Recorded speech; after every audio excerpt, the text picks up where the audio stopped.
शन्नो मित्रशंवरुणः शन्नो भवत्वर्यमा शन्न इन्द्रो बृहस्पतिः शन्नो विष्णुरुक्रमः नमो ब्रह्मणे नमस्ते वायो त्वमेव प्रत्यक्षं ब्रह्मासि त्वमेव प्रत्यक्षं वदिष्यामि ऋतं वदिष्यामि सत्यं वदिष्यामि तन्मामवतु तद्वक्तारमवतु अवतु माम् अवतु वक्तारम् ॐ शान्ति शान्ति शान्तिः हरिः ॐ।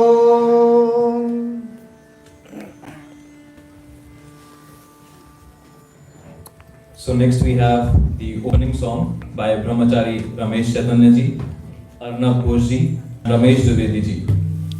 And the song that we have is Mood.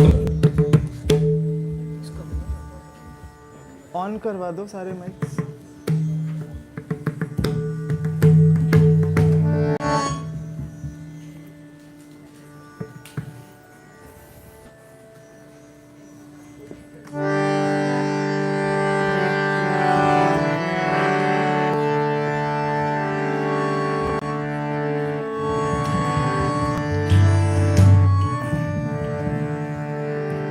वन्दे वेदतनुं मोहितगर्हि काञ्चनकामिनी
मुक्ति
grateful to Brahmachari Ramesh Chaitanya Maharaj ji, Shri Arnab Ghosh for this melodious beginning. We believe that it has already filled us with positivity and grace. ये उस तरफ लेके जाना पड़ेगा. Now, with great respect, we would like to request Reverend Swami Shantasmanand Maharaj ji, Secretary of Ramakrishna Mission Gurugram, to kindly commence the day with his blessings. Swami Shantasmanand Maharaj ji is a senior monk of the Ramakrishna order and is well-known administrator and spiritual mentor. He has been closely associated with the development of several insightful programs on value education based on man-making and character-building ideas of Swami Vivekananda. Under his leadership, the Ramakrishna Mission Vivekananda Institute of Values, Gurugram, is offering a range of value-based programs for all stakeholders such as school children, youth, corporate, women, senior citizens and communities. Maharaji, we would request you to please address the gathering.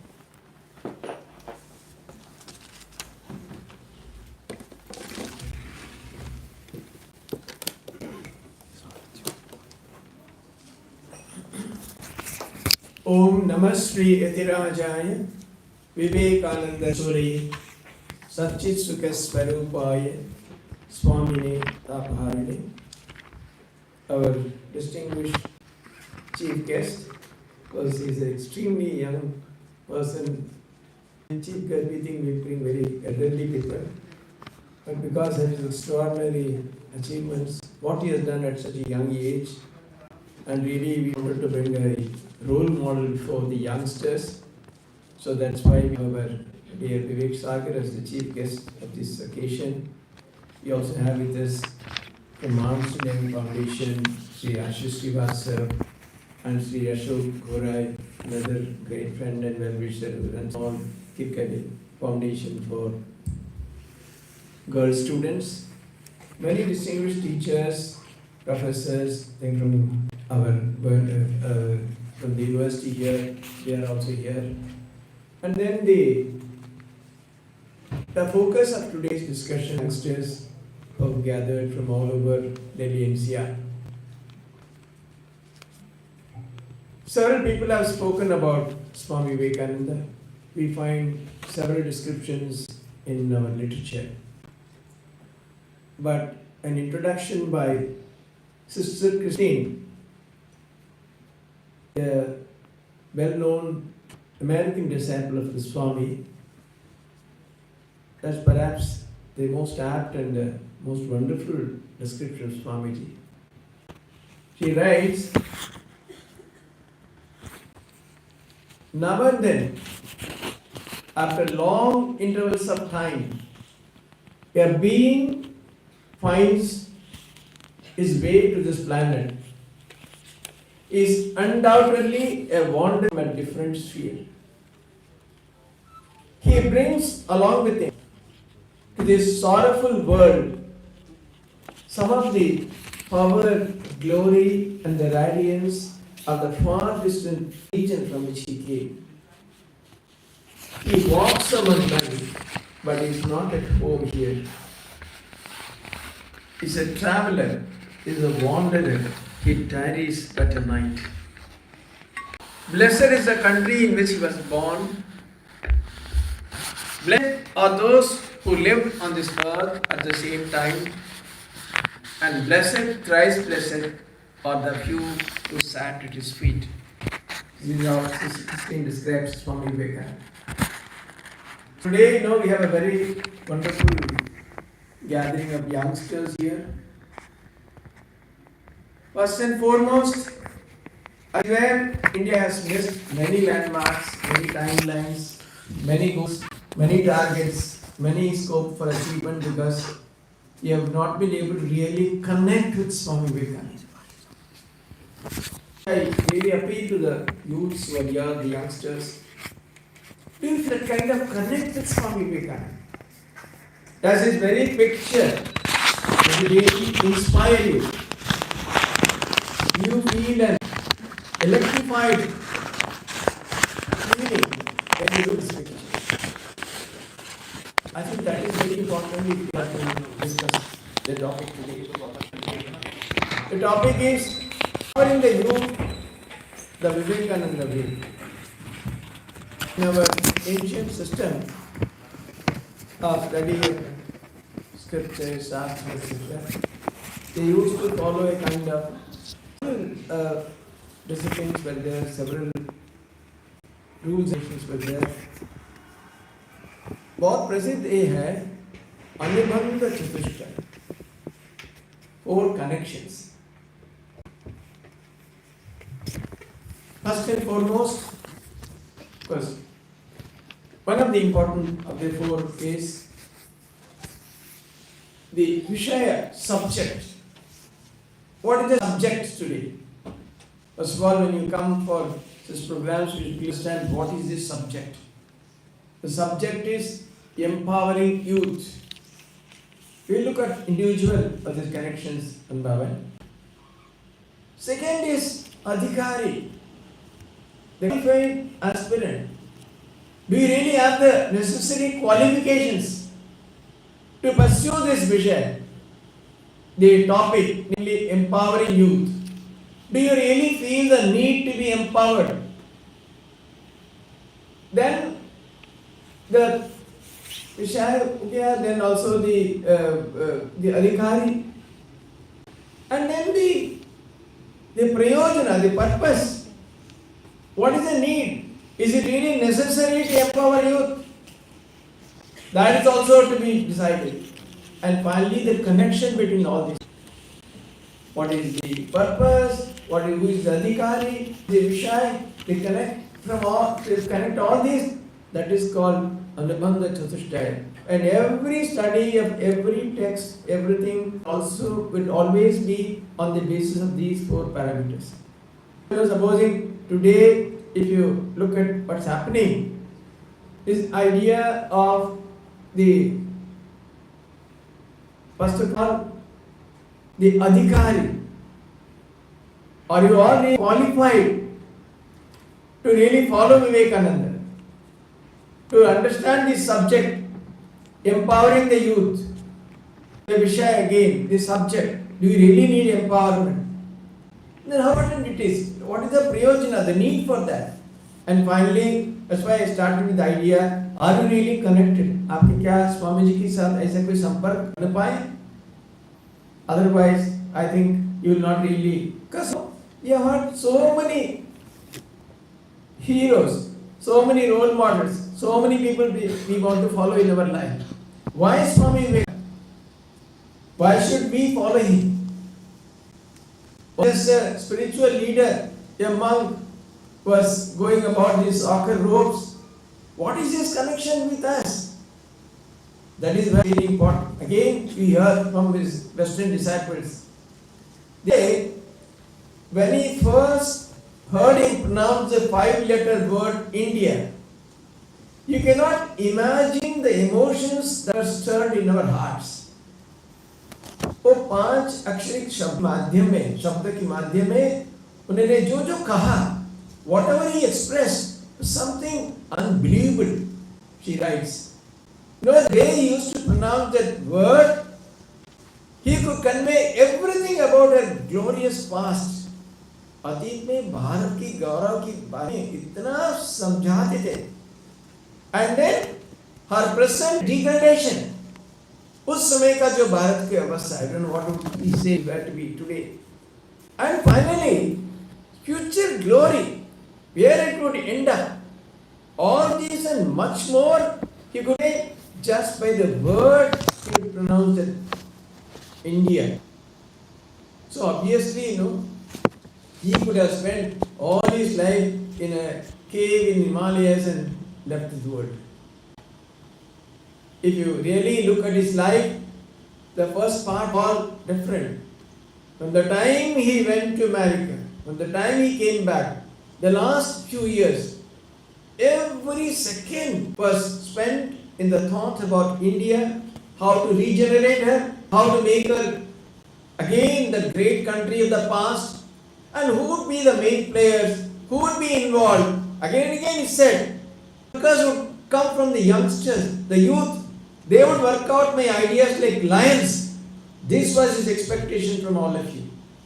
Have you really responded to his call in that sense?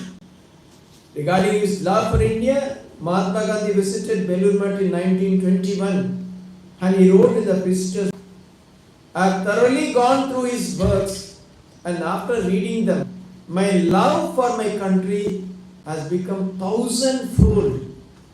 Mahatma Gandhi is considered the father of the nation, the architect of our independence. He wrote in his own handwriting, after reading his works, my love for my country has become thousandfold. Rabindranath Tagore says, if you want to know India, study Vivekananda. In everything is positive, nothing negative. So, our connect with him because all of us live in this great country called India. And he is the person who gave every drop of his blood for regenerating our India, taking it back to her glorious past, once again re-establishing her as the topmost nation in the world. That was his idea, and he had said many things about how this can be done, how this can be organized. So, today we talk about empowering youth. In so many ways it's possible. It can be done, supposing you say from tomorrow, after the age of 15, all can vote, can have certain number of seats in the parliament for youngsters and all that. Would all that really empower you? All this, whatever is done forcefully, using any means whatsoever, it will not produce the desired effect. See, only versus the constitution, they made a provision to provide certain facilities for those who are left behind. They have to bring them forward quickly. But has it really served the purpose? Excepting elections, they have not served any purpose. The backward are still backward. The minorities are still minorities, still backward. Nothing is because it's all only for some other purpose. So that is why, it's necessary this Anubandha Chatushtaya, the Priyojana, the need, how important it is. When you are empowered, you will really take the nation forward. That is what we need to empower you. What Swamiji said about, yes, he spoke enormously about empowering you. And all of that largely from the betterment of yourself. Because all his famous definitions about the human personality itself or about education, all that clearly said time and again, all power, knowledge, glory is within you. You don't have to look beyond. So, he said, when he talked about education, it is a manifestation of perfection already in an individual. When he talked about the human personality, he says each one of us potentially divine and the goal is to manifest his divinity. So again, all his writings, if you scan them, a few words, few topics come up again and again.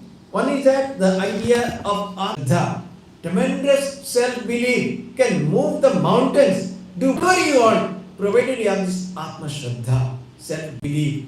And also he said, all power, knowledge, glory, everything in you. So Swamiji's empowerment is not through any other formula. You do this, you do that, you do course, you take training. No. All his empowerment is directed to making you realize your own inherent power, potential, glory and come up with that. And you see clearly what is the history of the world. Who are the people who are remembered? Who are those? He clearly writes, the history of the world is nothing but the history of the few individuals who have tremendous belief in themselves. So many, because we often, so much we are used to using computers, mobile phones and all that. Who was Steve Jobs? He was thrown out of Stanford University as unfit to pursue graduation. But he had that self-belief and he went on to revolution the computer world.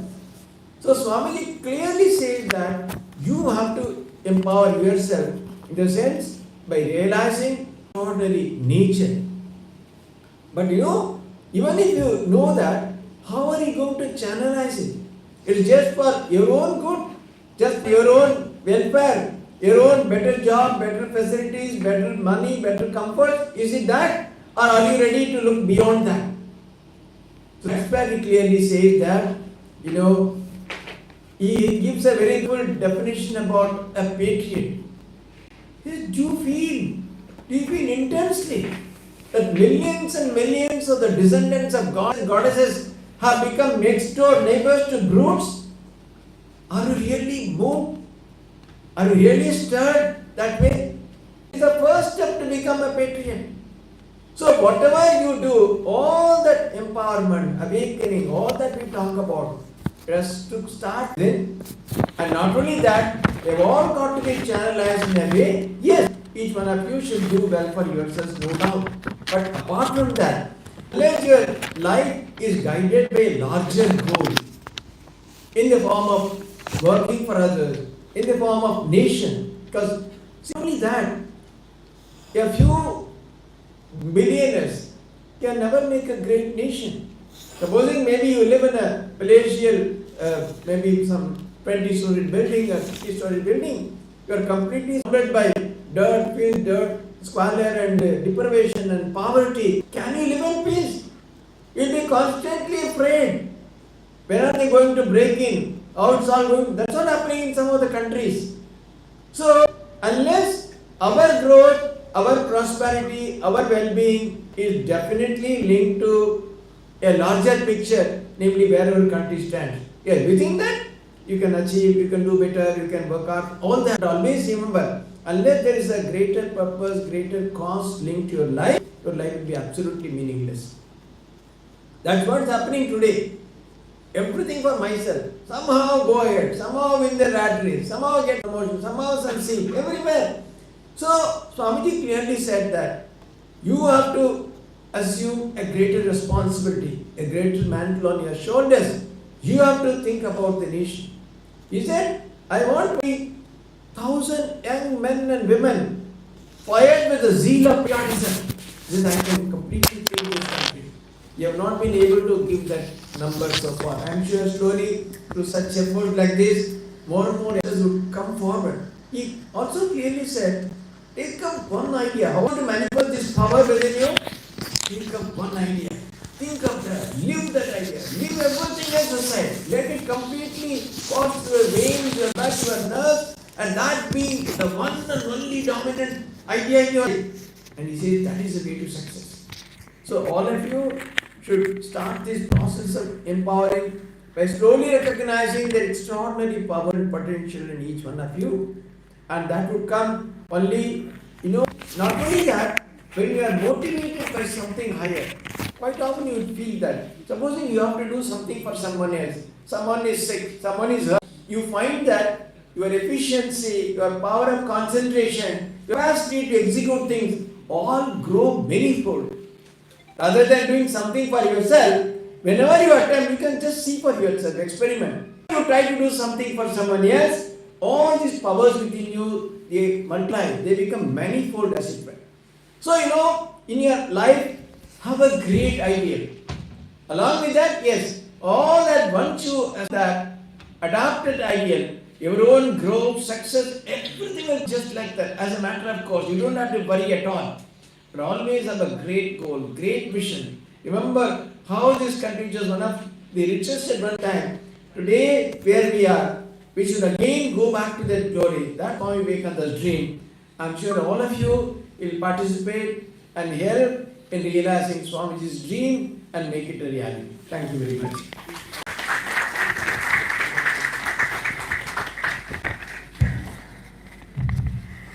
Thank you so much, Maharaji. We are grateful to your energizing us every moment with your words.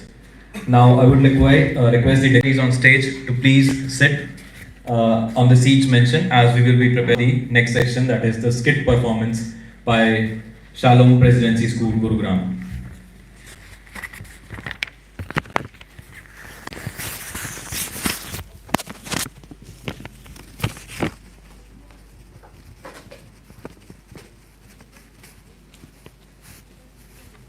Moving forward, what could be a better way to see the ideas come alive? We would like to request and invite the students of Shalom Presidency School, Gurugram, to present the skit on All Power is Within Me.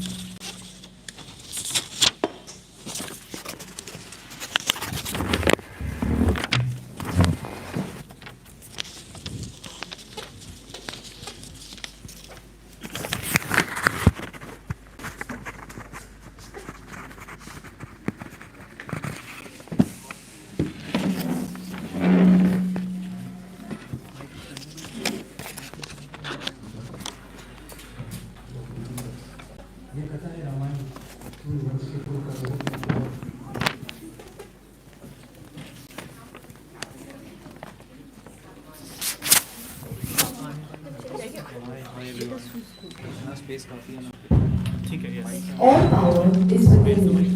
Assertion by VIVA-Vivekananda is a profound declaration of self-empowerment.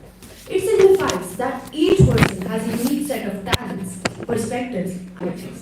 These qualities contribute to the richness and diversity of human experience. जैसे त्रेता युग में हनुमान जी जब हताश हो गए और उन्हें अपनी शक्तियों का स्मरण नहीं था, जब जामवंत ने हनुमान जी को उनकी शक्तियों की याद दिलाई, उनकी प्रेरणा से हनुमान को अपनी शक्तियों का स्मरण हुआ और उन्होंने रावण पर विजय प्राप्त की। मर्यादा पुरुषोत्तम राम, माता सीता तथा भैया लक्ष्मण सभी ने अपने त्याग, समर्पण, वीरता जैसी छिपी शक्तियों को पहचान तथा लंकापति रावण पर वनवासी होते हुए भी विजय प्राप्त की। आइए आपको रामायण द्वारा एक बार फिर याद दिलाते हैं कि सारी शक्तियाँ आपके ही भीतर है। यदि आप ठान लें तो कुछ भी कर सकते हैं, सब कुछ कर सकते हैं। धन्यवाद।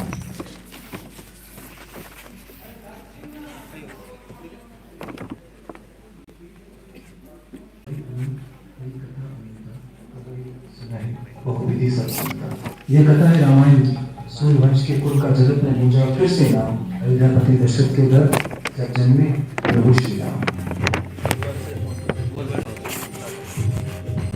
हरि ग्रंथ हरि कथा अनंता कह।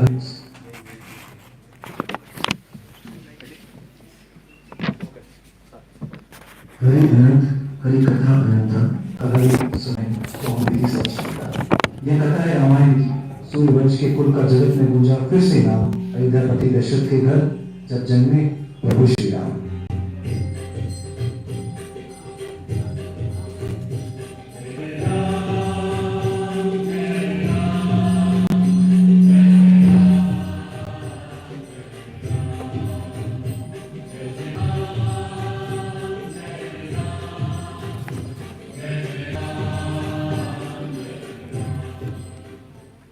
जनक दिन में सीता राम की जीवन संगिनी बन के आई। उन दोनों की परछाई बनने की शपथ लक्ष्मण ने खाई।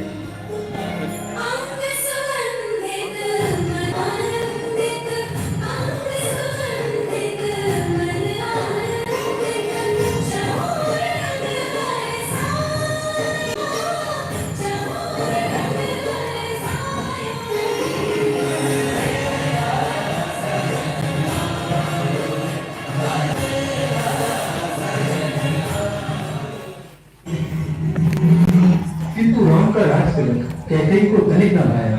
सिया राम ने को 14 वर्षों का वनवास दिलाया। राजकुमारी हो जानकी हमारी जगह महलों में है। मेरा तो वही है जहाँ मेरे राघव है। आपकी परछाई आपका साथ छोड़ दिया राघव और आपकी जानकी नहीं।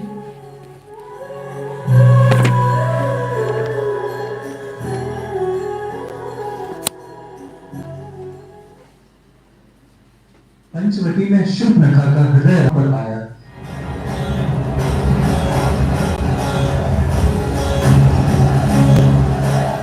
मर्यादा पुरुषोत्तम ने उसका पुरस्कार दिखाया।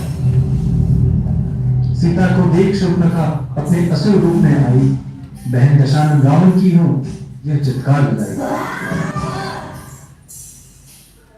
फिर सीता को हानि पहुंचाने उसने कदम बढ़ाया। तभी अनुज लक्ष्मण ने उसकी नाक को काट गिराया।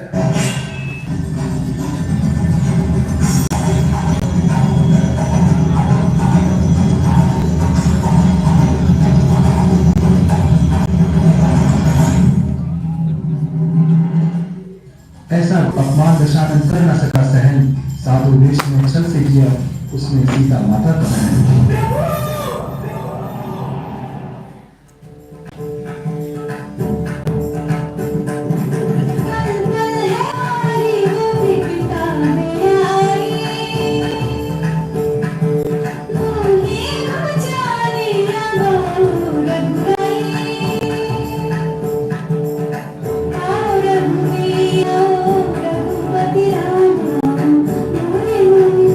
Swami, Shri Ram.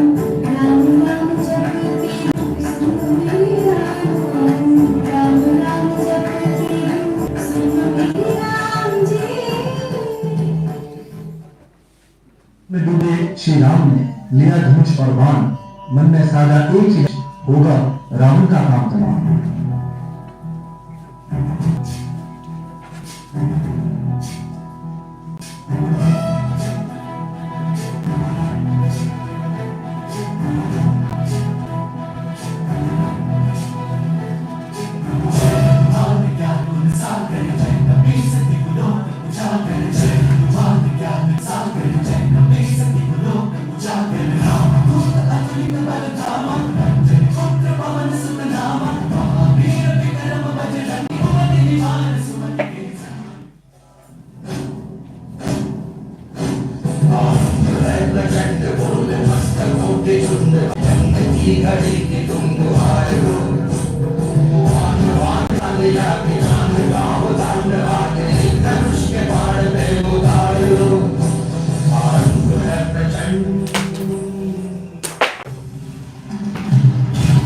रणभूमि में लंकापति रावण से हुआ भीषण संग्राम।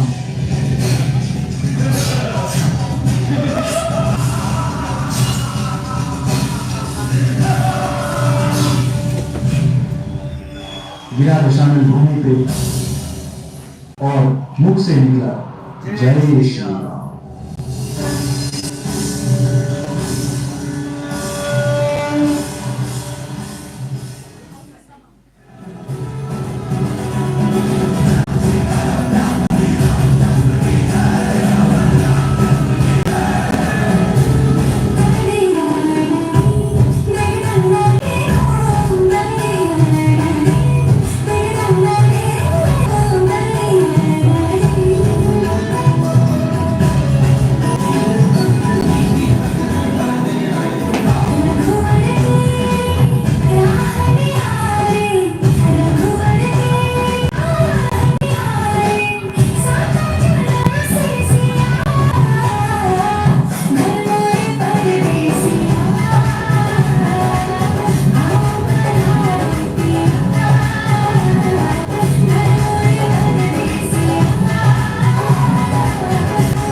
गुण बड़े एक से एक बढ़कर हैं छुपे मानवों के भीतर। मेहंदी में जैसे लाली वर्तिका बीच उजियाली हो।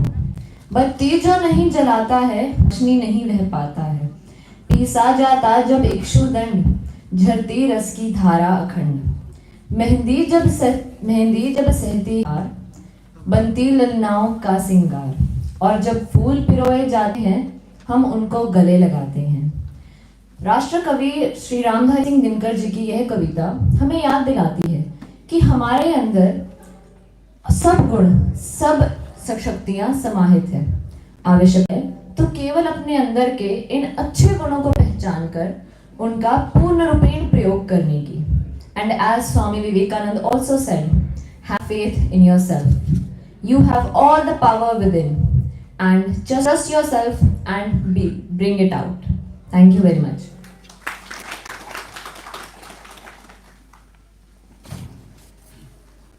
A tale of Bharatvarsh reminding us of the divinity that is within each and every individual.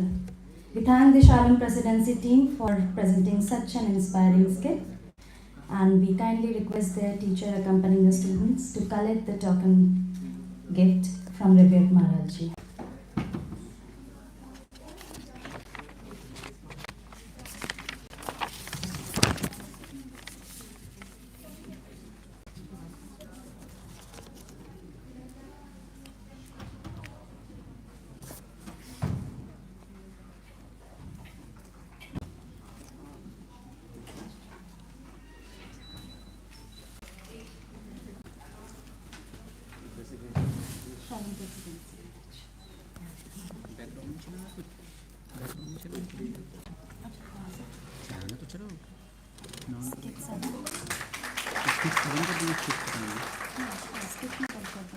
स्वामी जी का पीछे मैंने ऑन कर दिया, चला दिया मैंने, ठीक है। Now let us hear the expression and the we have understood Swami Vivekananda from our youths. We'll now move to the short talks, and I would like to invite Ms. Amala Haldar, who is a lawyer by profession, will be speaking on the relevance of Vivekananda's idea in the modern times.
नमस्ते यतिराजाय विवेकानंद सूरये सच्चित सुख स्वरूपाय स्वामिने तापहारिणे.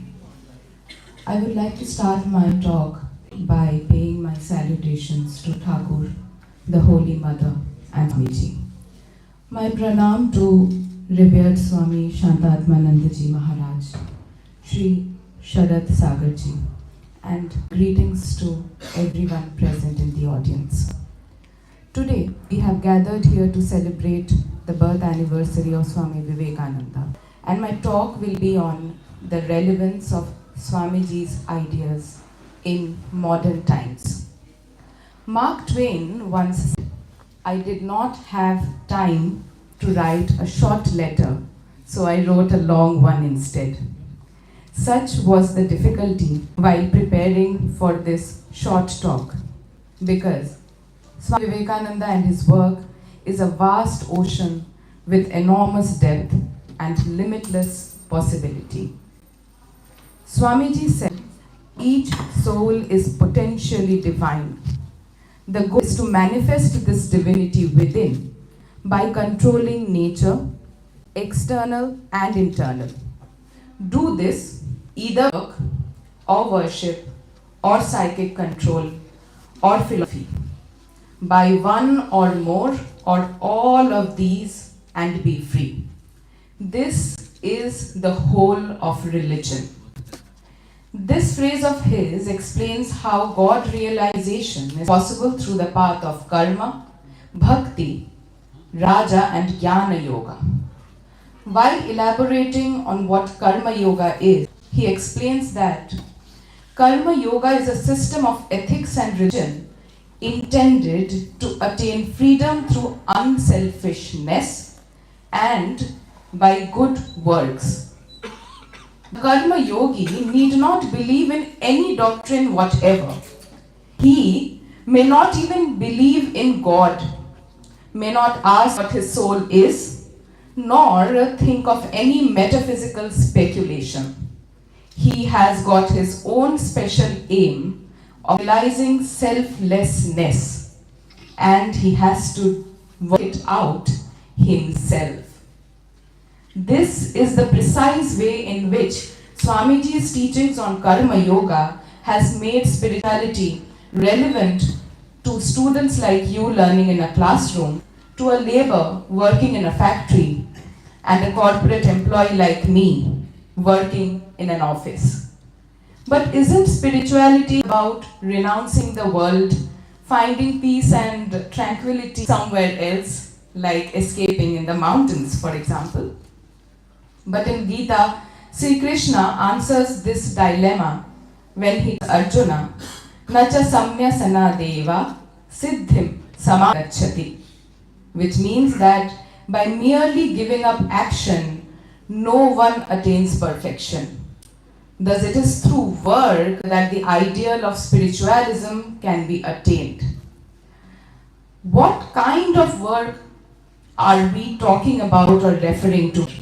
Because the work that we indulge in is for money, promotion, some other form of gratification, or even for the satisfaction of the ego.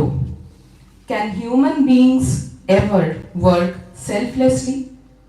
Here, Swamiji's words become relevant again, where he says, "You should work like a master and not as a slave. Work incessantly, but do not do slave's work. Work through freedom, work through love." How beautiful is it? It is as if the same work which causes us stress, anxiety, and bondage is being converted to a means of attaining liberation. He further says, "Let things work, let brain centers work incessantly, but let not a ripple conquer the mind. Work as if you were a stranger in this land, a sojourner. Work incessantly, but do not bind yourselves. Bondage, terrible. This world is not our habitation. It is only one of the many stages through which we are passing." Therefore, it is these lines which keep me going when I see that whether in office or elsewhere, there are so many factors which otherwise could have caused me stress and anxiety. It is also my personal experience that when you are going through a tough day, make it a point to read at least one quote of Swamiji, either beginning of your day or in the end of your day. Because his words are like a thunderbolt, an electric charge which can energize you and remove any form of weakness or fear that you might have. I would like to end my talk by one such poignant quote of Swamiji, which says, "This life is short. The vanities of the world are transient, but they alone live who live for others. The rest are more dead than alive." I would like to pay my tribute and salutations to Swamiji by dedicating the words of Tagore, where he says, "Tomarei koriyachi jiboner dhruvotar, e সমুদ্রে আর কভু হব না কো পথহারা." The Swamiji, I make you the guiding star of my life, and I rest assured that in the ocean of life, I will never go astray. Pranam, Joy Thakur, Joy Ma Ji.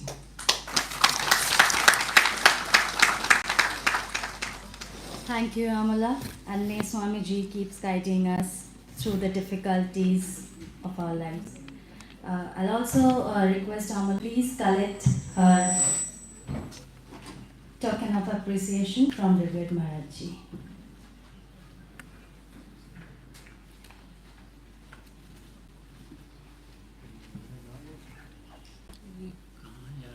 Next up, we have Ms. Anvesha Sharma, who is currently working with the United Nations, and Anvesha will be speaking on the relevance of Swami Vivekananda's teaching in helping young people to navigate today's chaotic, turbulent lives.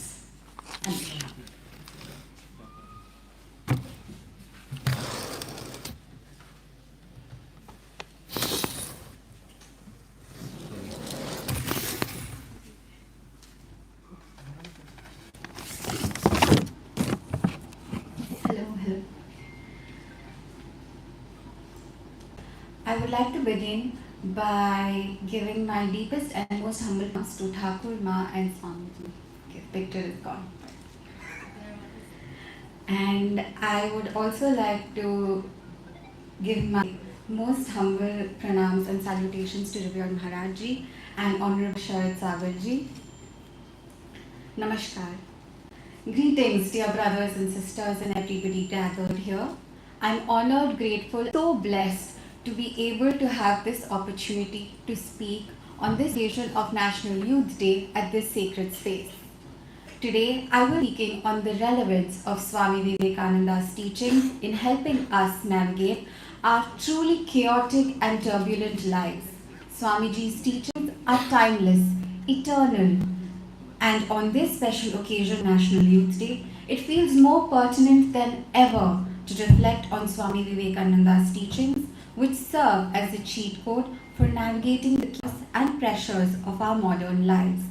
In a world filled with relentless competition and constant expectations, his emphasis on self-confidence and developing an unwavering sense of self, deeply rooted in bhakti, remains profoundly relevant. Swami used to say, and I humbly quote, "You cannot believe in God until you believe in yourself." Isn't that so true, dear friends? Self is where every journey begins. No matter how insurmountable the challenge appears, if we have faith in ourselves, we've already won half the battle. Swami Vivekananda often shared stories to illustrate profound lessons. One of his most repeated parables is about a lion cub who was raised among sheep. I'm sure many of us gathered here today have heard this story before.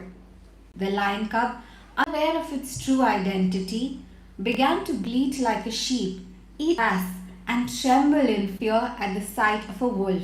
One day, a mighty lion appeared. Shocked to see the young lion cub being so timidly, the lion took the cub to a pond and showed him his reflection. For the first time, the lion cub realized he was not a sheep, he was a lion. Swamiji used this parable to remind us that we are not weak or helpless. We are strong, fearless, and full of untapped potential. As he said, all power is within you. You can do anything and everything. But self-belief alone isn't enough, my dear friends. Discipline and focus are equally important. In today's world, where distractions are endlessly instant gratification in terms of social media is the norm, focusing on one objective with dedication can truly change our lives. Swamiji often emphasized the spirit of service. He said, "They alone live for others. The rest are more dead than alive." His belief that service to man is service to God continues to inspire us to embrace social responsibility, whether it's through volunteering, promoting mentalism, or taking part in social initiatives. These actions echo Swamiji's vision of a selfless and compassionate society. Imagine how different our world would be if each and every one of us contributed even a small act of kindness every day. Swamiji had immense faith in young people, in each and every one of us sitting here today. He used to say, "My faith in the younger generation, the modern generation, out of them will come my workers. They will work out the whole problem like lions." As Thakur's children, each one of us has the potential and the responsibility to make a difference, to rise above challenges, and to lead by example. Swamiji's lessons on self-belief, resilience, and service to humanity is exactly what we need in today's world, in today's fast-paced, overwhelming world. The next time that life feels chaotic or confusing, pause. Remember the words of Swami Vivekananda. Invoke the belief in yourself and keep moving forward with courage and conviction.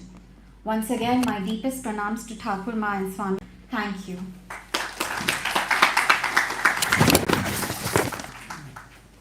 Thank you, Anvesha. Please collect your token from Revered Maharaj ji. And may we keep reflecting on the teachings of Swamiji in every sphere of our life.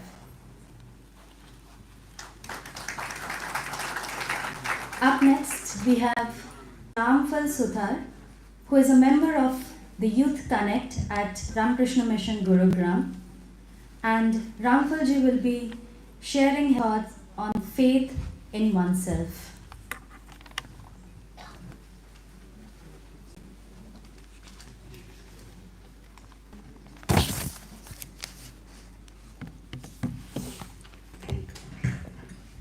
Yeah, that would be okay now. Yeah. My pranams to Thakur. Ma, Swamiji, my pranam to Maharaj, my namaskars to Sharat ji, my namaskars to everyone here. So this is an auspicious occasion where we are celebrating Swamiji's birth anniversary and National Youth Day. So Swamiji for me is an embodiment of India. Swamiji for me is an embodiment of India's philosophical past, philosophical heritage, cultural heritage, and that is deeply rooted in Vedanta, which is Upanishad. Swamiji himself has said that I have not spoken anything apart from Vedanta and Upanishads. Now, what is Vedanta? Actually, we should inquire into it, and Swamiji wants us to gain that power that is hidden in ourselves. And the topic for me is faith in oneself. Now, this faith is a word which we need to have faith on something which we do not complete knowledge of. If we have a complete knowledge, if we know something end to end, then we do not need to have faith. But intuitively we feel that there's something real in that, there's something truth in that, so we have faith in. Now it's interesting, Swami is saying here faith in oneself. Oneself, we need to inquire here. See, Swamiji is not a mere motivational speaker. Swamiji is a rishi, a seer of truth. Seer of truth, Swamiji is saying something which we do not see, which we do not realize ourselves. And Swamiji is saying faith in oneself. What is this oneself? And what does Vedanta say about oneself? Now if someone asks me, who are you? I say I'm Ramphal. I come from such and such place, I have this background, I have this education qualifications, I work here and I do this. If someone asks you, who are you? You'll tell your name and your background. But this oneself, Swamiji is pointing to a deeper reality of ourselves, which we right now are not aware of. And the deep power is hidden there in that oneself. Now, what's that oneself? Swamiji is saying it's an open secret. These are the words of Swamiji. Now, it's interesting. It's an open and yet it's a secret. Now, what Swamiji is saying and what Vedanta is pointing. Now, I'll take help of another quote of Swamiji. Swamiji is saying, we are the children of immortal bliss. Now, it's a quote from Upanishads. It's Amratasya Putra. Now, it's Amratasya, but we see that the deep sense, there's a deep fear in ourselves that we might die one day. We might live to an age of 80 years, 100 years, 70 years. It's an uncertain thing. But here is pointing out Amratasya Putra. Now, what is this Amratasya? And do we have a sphere of dimension of experience in our life where we feel this Amratasya, when we feel this, when we have this faith in ourselves that we are beyond death? And I'll take a help of Mandukya Upanishads. It's a text. Now, I might go beyond boundaries, or because it's open and it's Vedanta. And what Mandukya Upanishad is saying is, what is this open secret? This open secret is that we are that self. What's the qualities of that self? It's of a nature of consciousness. It's a nature of pure existence. Now we have three dimensions in our life. This waking state, which we take as a reality. But Mandukya Upanishad saying is there is another reality, which is a dream state. Now we create an entirely new world in dream state. We create our own world. And where does that power come from? And who sees that world? So that world is created by us, and that there's power of consciousness. There's an unlimited knowledge in us. And this thing of Amratasya Putra, which Swamiji is saying, we feel this in the deep sleep state. when we are we are sleeping, we do not have the fear of death. We do not have this fear. So it's pointing to a dimension of our life where we can go beyond death. And this is what Swamiji wants us to inquire and find it ourselves. Where Swamiji is saying each soul is potentially divine. What is this divinity? This divinity is pointed to us by Vedanta, by Upanishads, by Gita, and all the rishis of India is pointing to that we must awake to this reality, we must realize this reality and unlock that infinite power in our lives. So he is saying each soul is potentially divine and the goal is to manifest this divinity. And he has given, and my other speakers have also said about it, do it either by karma or worship or knowledge or Raja Yoga. So we must stand ourselves and realize this potentiality and help our nation, our society, our community, ourselves, all in every dimension possible. Yeah. Thank you. Thank you so much.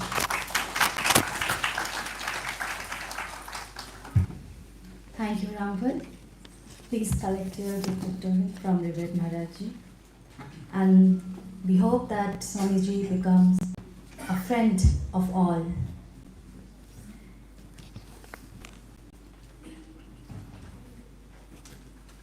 Now moving forward.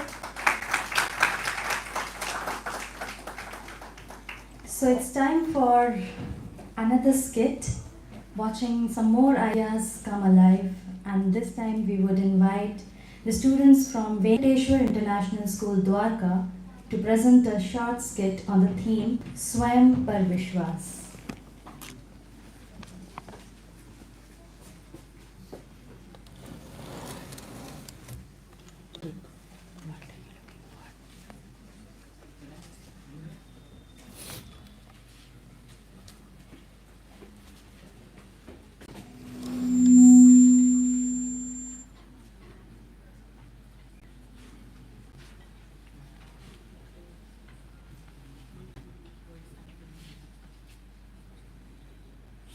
युवा दिवस के रूप में भी मनाते हैं।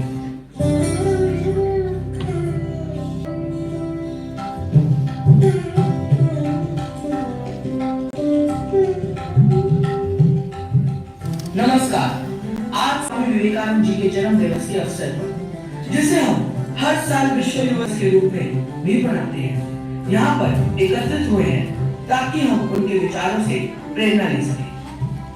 हम सब इंसान हैं और जो भी काम करते हैं उसमें हमें काफी सारी मुश्किलों का सामना करना पड़ता है, पर इसका ये मतलब नहीं है कि हम उन मुश्किलों से हार मानकर बैठ जाएं। दुनिया में इसके करोड़ों उदाहरण हैं। जैसे थॉमस एडिसन को निकाल दिया था क्योंकि लोगों को लगता था कि उनका दिमाग कमजोर था, पर उन्होंने इलेक्ट्रिक बल्ब का आविष्कार करके पूरी दुनिया को चौंका दिया। अमिताभ बच्चन का ऑल इंडिया रेडियो में सिलेक्शन नहीं हुआ था क्योंकि लोगों को लगता था कि उनकी आवाज अच्छी नहीं है, पर उन्होंने अपनी कमजोरी को ही अपनी ताकत बनाया। आज वो किसी परिचय के मोहताज नहीं है।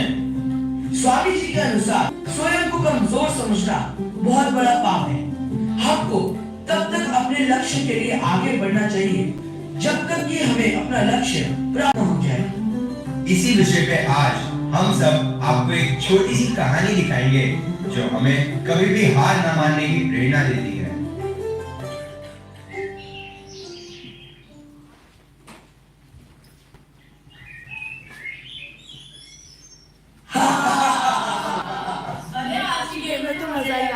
अरे तू यहाँ क्या कर रहा है और तुम दोनों इस व्हीलचेयर वाले के साथ क्या कर रहे हो? अरे तुझे पता नहीं, आजकल व्हीलचेयर पे बैठे बैठे भी बास्केटबॉल खेलने का फैशन है। अरे कोई नहीं, इतना भी मोरल डाउन मत करो उस बच्चे का। क्या पता कल को कोई चमत्कार ही हो जाए इसके साथ। You never know.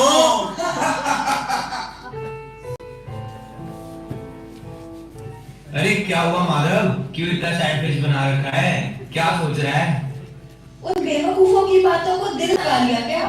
यार काश ऐसा हो पाता कि मैं भी इन सब की तरह भाग पाता, मैं भी वो सारी चीजें कर पाता जो सारे मेरे दोस्त करते हैं। कब हो पाता? मेरे भाई तू ये सब बातें क्यों कर रहा है? देखा नहीं तूने उन लोगों ने कैसे मेरी मजबूरी का मजाक बनाया? कैसे हंस हंसकर मुझे याद दिलाया कि मैं चल फिर नहीं सकता, उनकी तरह दौड़ नहीं सकता। माधव, इंसान अपाहिज सिर्फ तन से ही नहीं होता, बल्कि दूसरों के ऊपर हंसने वाले भी मन से अपाहिज ही होते हैं। तू सही कह रही है, बस उनकी ये कमी दुनिया को दिखाई नहीं देती, इसलिए ये सब बातें अपने मन से निकाल दे। माधव, ये तू क्या सोच रहा है?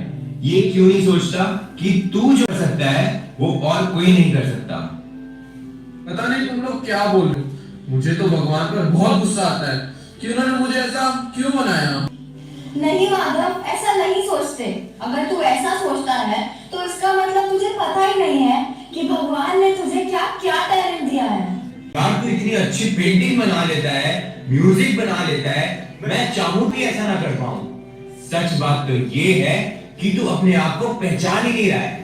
मुझे पता है यार कि तुम लोग ये बातें मेरा दिल रखने के लिए बोल रहे हो। नहीं माधव, अपने आप को पहचान। जो नहीं है उसके पीछे रोके क्या फायदा, बल्कि जो है तुझे उसे अच्छा बनाना चाहिए।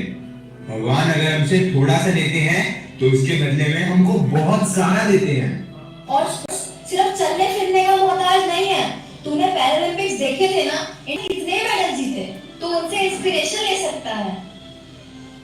सुधा Chandran, Stephen Hawkins, Nicholas James, Navdeep Singh, Murali Ambedkar जैसे कितने ही लोग हैं जिन्होंने अपनी शारीरिक कमजोरी को अपने ऊपर ही नहीं होने दिया और पूरी दुनिया में अपने आप को साबित किया है।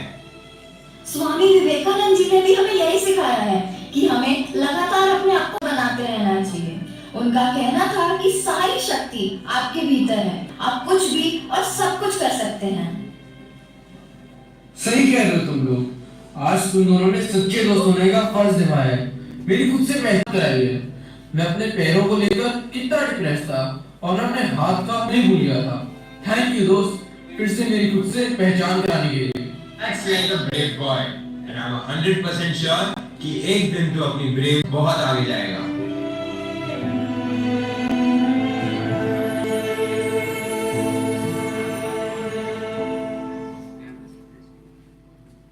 देखा आपने कैसे दो दोस्तों ने अपने ही दोस्त के जीवन को बदलकर उसे नई दिशा में बढ़ने के लिए प्रेरित किया। स्वामी विवेकानंद की शिक्षाएं ज्ञान का खजाना है। वे आत्मविश्वास, ज्ञान, दूसरों की सेवा और भाईचारे पर जोर देते हैं। उनका था कि उठो, जागो और तब तक मत रुको जब तक लक्ष्य प्राप्त न हो जाए। स्वामी विवेकानंद का मानना था कि स्वयं पर विश्वास सबसे जरूरी है। उन्होंने कहा, जब तक आप खुद पर विश्वास नहीं कर सकते, तब तक आप भगवान पर विश्वास नहीं कर सकते। हमारी आज की ये कहानी स्वामी विवेकानंद जी के शिक्षाओं से प्रेरित थी। हम आशा करते हैं स्वामी जी के ये विचार और उनकी शिक्षाएं हमें और हमारे समाज को हमेशा प्रेरणा देती रहेगी।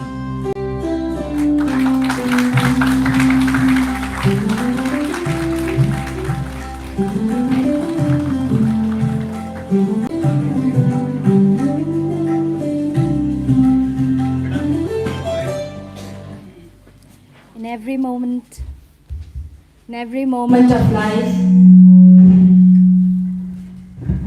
let's keep Swamiji in our hearts and become success worthy. Heartfelt thanks to the Venkateswara International team for their thoughtful and inspiring performance.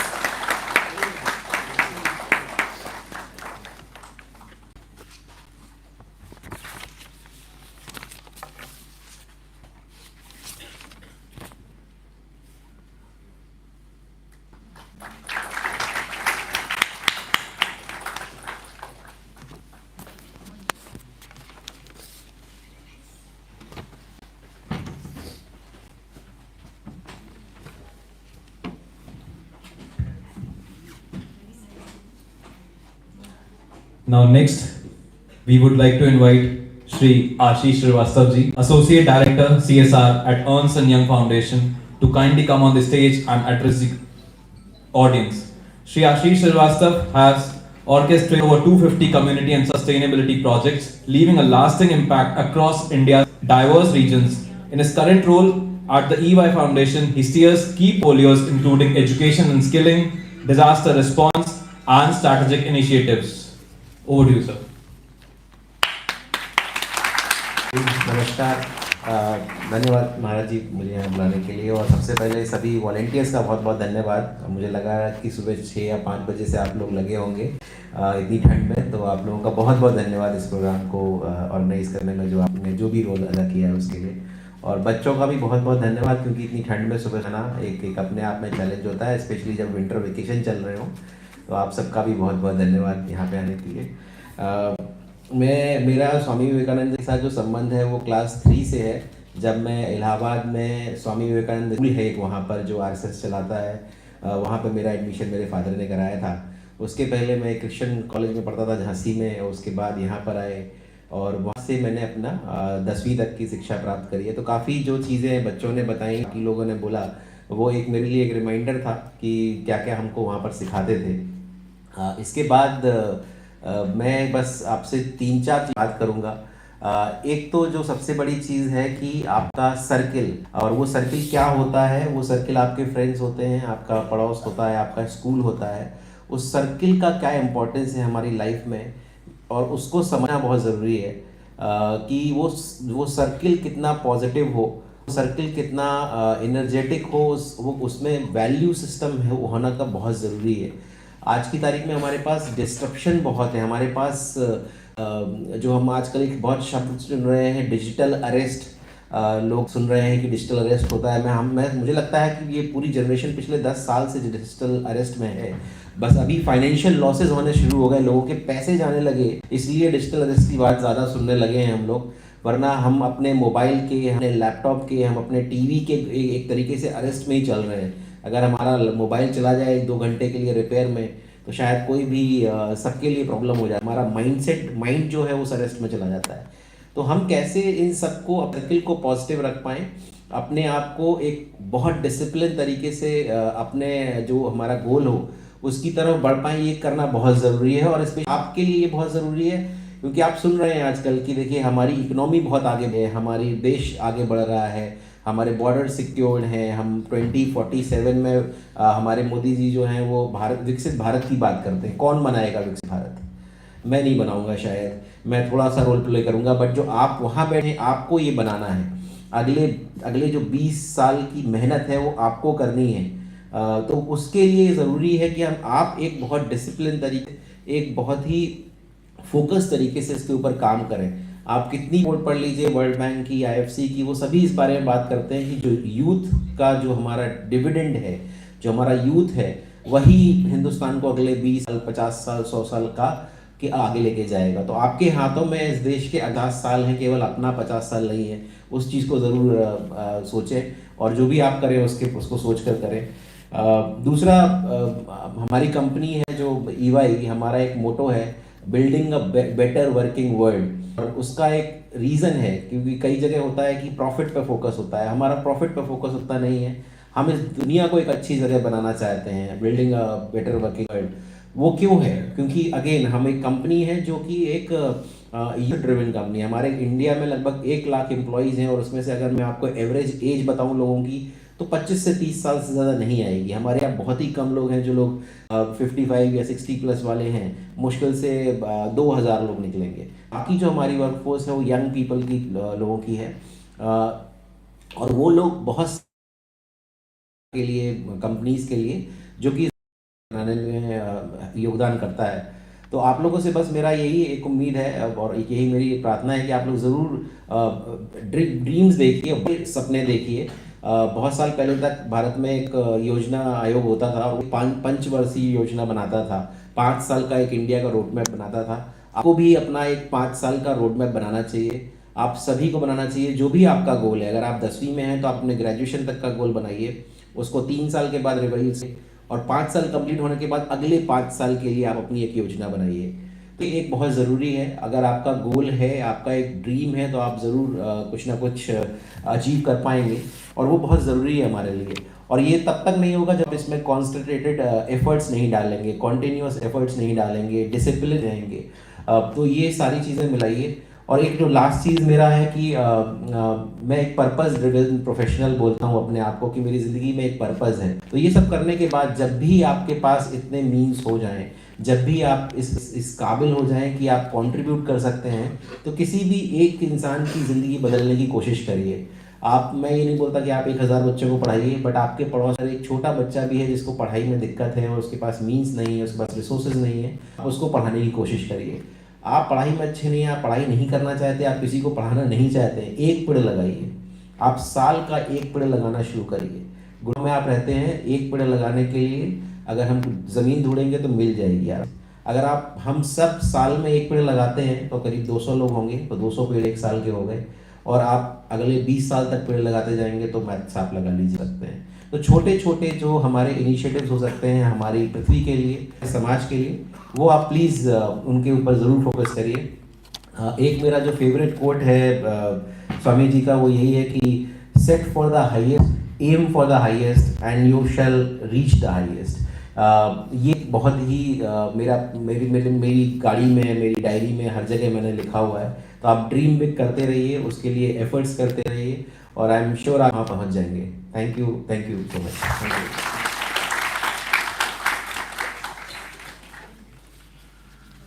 We would like to request Maharaj to please offer the token of gratitude to Sri Ashish Sharwastan ji.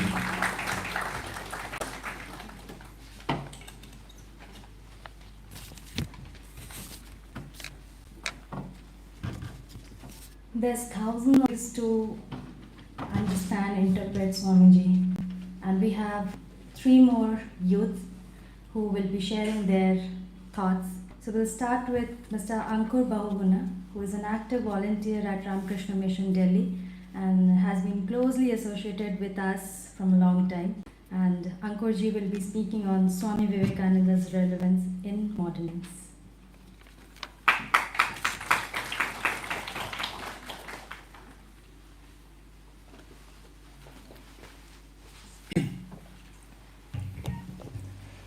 ओम नमः श्री अतिशयः विवेकानंद सूरये सच्चित् सुख स्वरूपाय स्वामिने तापहारिणे। My humble pranams at the feet of Swami Shantatmana, under whose guidance I've been standing here in my lifetime for the very first time, because अगर सच बोलूँ तो I have never spoken in my school for 12 years. Or I'm going to share, but with you all, is all that I have been given by Swami Vivekananda, reading him, living his ideas, reading his quote day and night, every time. मैं आज first time यहाँ पे अपने स्वामी जी की ही वजह से मुझे लगता है कि मैं आज यहाँ पर हूँ।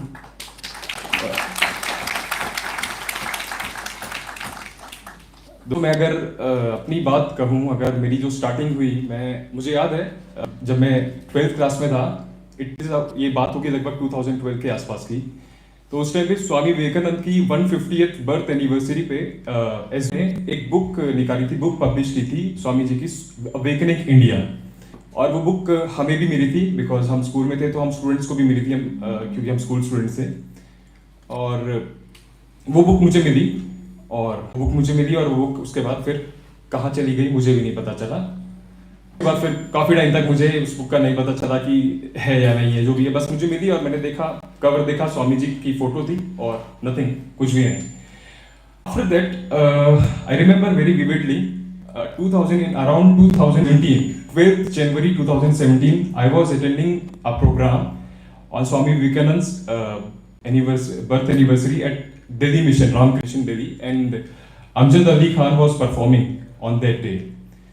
और उसके बाद फिर मैं वहाँ पे आया, मैं बुक स्टॉल में गया, मैंने कुछ बुक देखी और मैंने कुछ कोट्स पढ़े स्वामी जी के। फिर मैं वापस जब घर गया तो मैं बुक जो मुझे मिली थी, मैंने ढूंढने की कोशिश करी और मुझे मिल भी गई, लेकिन वो ठीक हालत में नहीं थी। तो मैंने उसको दोबारा से उसको ठीक करवाया, बिल्कुल सही करवाया मैंने उसको। फिर मैंने उसको पढ़ना शुरू करा, तो कुछ उसमें ऐसी जो बातें जो मैंने पढ़ी स्वामी जी की स्ट्रेंथ के बारे में, अबाउट यूथ की, स्वामी जी की देख कैसी हम युवाओं से कैसी थी, वो युवाओं से स्वामी जी का बहुत ज्यादा उनका प्रेम था। ये कोई कोइंसिडेंट नहीं है कि नेशनल यूथ डे इंडिया किसके जन्मदिन पर हम मना रहे हैं। It is Swami Vivekananda birth और national youth day on this day होना बहुत बड़ी बात है। 1985 में government of India declared this and since then it has been हर साल होते आ रही है। और national youth day, Swami ji का युवाओं से उनका लगाव था। युवाओं से स्वामी जी बोलते थे कि मुझे कुछ युवा दे दो और मैं पूरा जो है दुनिया का जो है नक्शा जो भी है सब कुछ मैं बदल डालूंगा, बस मुझे कुछ ऐसे युवा हैं जिनके अंदर वो ताकत हो, वो पागलपन हो कि वो कुछ भी कर, everything is ready, only the thing is that man are wanted. तो मैं जब सोचता हूँ दोस्तों की इस बारे में कि ये स्वामी क्यों बोलते थे यूथ के बारे में कि यूथ चाहिए यूथ चाहिए यूथ चाहिए, तो फिर मैं देखता हूँ कि जब बाकी कंट्रीज की हालत है, आप देख ही सकते हैं यूरोप में और जापान में भी आपको पता ही होगा कि वहां पे पॉपुलेशन डिक्लाइनिंग कितनी बुरी तरह से वहां पे चल रहा है। उनको लोग चाहिए and they don't have their population.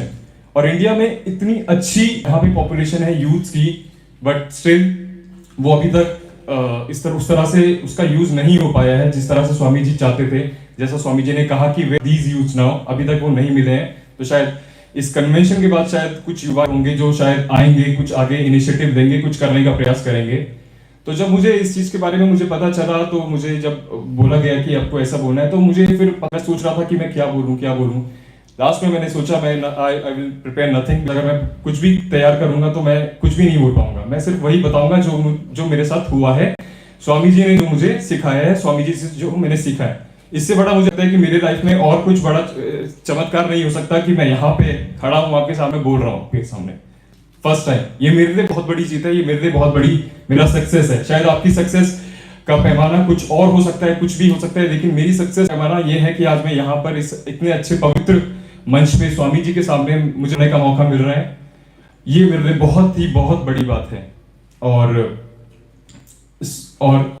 कहूँ तो स्वामी जी के बारे में इतने बड़े, मतलब जब स्वामी जी थे, जब गए वेस्ट गए, उनका इतने मतलब जो है बड़े लोगों से, निकोला टेस्ला हो जाए, रॉकफेलर फाउंडेशन आपको पता हो, बहुत फेमस फाउंडेशन है, तो उसके जो फाउंडर थे वो भी स्वामी जी से कितने इंस्पायर्ड थे, that being a billionaire also, इतने being the richest man at that Rockefeller foundation की उस टाइम पे उन्होंने नींव रखी, रॉकफेलर जी ने, स्वामी विवेकानंद के से ही इंस्पायर होते हुए।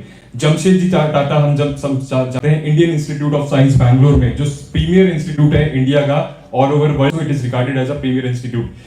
इसके बारे में भी स्वामी जी से ही जमशेद जी टाटा को इंस्पिरेशन मिली थी। स्वामी जी चाहते थे कि साइंस वेस्ट का साइंस है वो इंडिया में आना चाहिए और ईस्ट की स्पिरिचुअलिटी वेस्ट में जानी चाहिए। उसका ही रिजल्ट है कि इंडियन इंस्टीट्यूट ऑफ साइंस जो है बैंगलोर में आज कितना उसकी एक अच्छी रेप्यूटेशन है, premier, it is regarded as a premier institute. और यही नहीं तो बहुत और भी चीजें हैं कि मतलब जिसके बारे में स्वामी जी ने, अगर आप देखें बड़े लोग जो काम कर रहे हैं वो सामने हमारे जरूर हमें ना दिखें कि बहुत सामने वो आते हैं, लेकिन अगर आप देखेंगे, अगर आप पीछे की अगर हिस्ट्री देखेंगे, मैं कह सकता हूँ 99.9% कहीं ना कहीं अगर वो काम कर रहे हैं तो वो स्वामी जी की इंस्पिरेशन से ही कर रहे हैं। ये आप देख सकते हैं, मैंने खुद देखा है, क्योंकि कितने लोग वेस्ट में इतना अच्छा काम कर रहे हैं और इंडिया में भी कितना अच्छा काम कर रहे हैं। बहुत अच्छा स्वामी जी हमारे यहाँ पे गुड़गांव जैसे एक जगह पे, गुड़गांव जो कि सिर्फ एक जगह जैसा माना जाता था कि यहाँ पे एमएनसीज हैं, ये है, ये सब कुछ यहाँ पे है, लेकिन इस तरह का संस्थान, एक Vivekananda institute of value education का ना इस जगह पे, इस गुड़गांव में, कि ये सच में बहुत बड़ी बात है। जैसे मेरे दोस्तों ने आए, वो कॉर्पोरेट में काम करते हैं और फिर उनको कुछ उनको चाहिए होता है कि समथिंग भी नो, हम ये तो हो गया, ये भी हो गया, बट इससे आगे क्या, और क्या हमें करना है। तो उस एक पर्पस को पाने के लिए, उसको जानने के लिए कि हम क्या कर सकते हैं, हम क्या कंट्रीब्यूट कर सकते हैं अपनी तरफ से, जब तक we have this wealth of age कि हम यूथ हैं, but can we contribute. So इस तरह का संस्था जो है ये काम कर रहा है, ये भी स्वामी विवेकानंद का ही मुझे लगता है कि उनका भी ऐसा सपना था कि ऐसा काम हो और हर जगह हो, जिले में और हर छोटे ऐसे काम जाए स्वामी जी के, कि वहां से युवा निकले और कुछ बढ़े। शरत भाई यहाँ पर आए हैं, वो भी इतना अच्छा काम कर रहे हैं। यहाँ से अंडर प्रिविलेज जो बच्चे होते हैं वो यूएस में जा रहे हैं, फॉरेन में जा रहे हैं, स्कॉलरशिप में जा रहे हैं, जिन्होंने कभी स्कूल नहीं देखा, उन्होंने स्कूल की एजुकेशन नहीं देखी, लेकिन वो स्कॉलरशिप में अच्छे वहां पे अच्छी पढ़ाई कर रहे हैं। सो यही स्वामी जी का सपना था कि हम एजुकेशन, जब स्वामी जी वेस्ट गए, उन्होंने आंसू आ गए थे स्वामी जी की आंखों में कि ये मैं क्या देख रहा हूँ, मेरा भारत है और एक यहाँ है। तो स्वामी जी ने उसका सिर्फ और सिर्फ एक सॉल्यूशन कहा था, education is the need. Education, education and education, वो चाहे किसी की भी हो, और खासकर women's education also. Swami ji ने इस पे बहुत ज्यादा जोर दिया था। अगर किसी देश की अगर आपको तरक्की देखनी है तो ये देखिए कि वहाँ महिलाओं का कितना सम्मान होता है। अगर वहाँ पे महिलाओं का सम्मान होता है तो yes, it is progressing very well. इन्हीं शब्दों के साथ मुझे लगता है कि मैं अपनी बातों को यही विराम दूंगा। धन्यवाद। बहुत बहुत धन्यवाद अंकुर जी। और स्वामी जी के यही शक्तिशाली शब्द जो है हमारे जीवन के लक्ष्य को प्राप्त करने में सहायता करे। Next we have our young friend Miss Sharada Mani Arur from Venkateshwar International School, Dwarka, and she will be speaking on strength is life, weakness is death.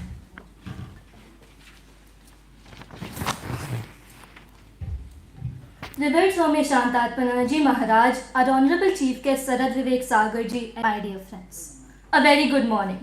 My sincere gratitude to Swami Shantatmananda Maharaj and Ramakrishna Mission Gurugram for giving me this opportunity to speak here on this occasion of National Youth Day. Swami Vivekananda has been aptly chosen by us to be our national youth icon.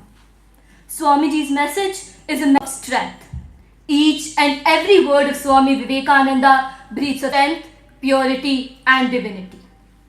In Swamiji's own words, strength is life, weakness is death. Strength is felicity, life eternal, immortal. Weakness is constant strain and misery. Weakness is death. Swamiji has urged us to take up one idea and make that our life, to make every inch of our body and mind filled with that idea. Well, what better idea to take up than this idea of strength? This is a universal principle that transcends time. It is the message of the Upanishads as well. Swamiji himself said, if you look, you will find that I have never quoted anything but of the Upanishads. And of the Upanishads, it is only one idea, strength. The quintessence of the Vedas and the Veda all lie in that one word, strength. Many of us are at the cusp of stepping out of the protective cover provided by our parents, teachers, and stepping out into the world to stand on our own feet, show responsibilities for our own well-being, the well-being of our family, our nation, and the world at large. We often wonder what our role is and how best to prepare for it. At this crucial juncture, this message of strength gives us a great orienting principle for our life. First and foremost, we need to train our mind to be strong. The mind is a machine and it learns from the data we train it on. Train the mind on noble and strengthening thoughts. Noble and strong it becomes. Train the mind on weakness. Weak and despondent it becomes. We need to develop our discrimination to recognize what makes us strong and dwell only on those matters. Anything that makes us weak, we need to drop without a second's hesitation. The remedy for weakness is not brooding on weakness, but thinking of strength. In today's world driven by recommendations, it becomes all the more important to use this litmus test to decide what content we consume. With good training, the mind becomes a wonderful tool with which we can live a life full of vigor and become truly autonomous. Furthermore, we need to recognize that this strength lies within us, waiting to be expressed. We have an infinite resource of strength within us. The more we use our discrimination to lean into our strength, the stronger we become. Faith in ourselves, faith in our innate strength, that is Atma Shraddha, needs to be the foundation of our life. This foundation of strength is not only for our own well-being and development. It also forms the basis of our interaction with the world and our impact on the world at large.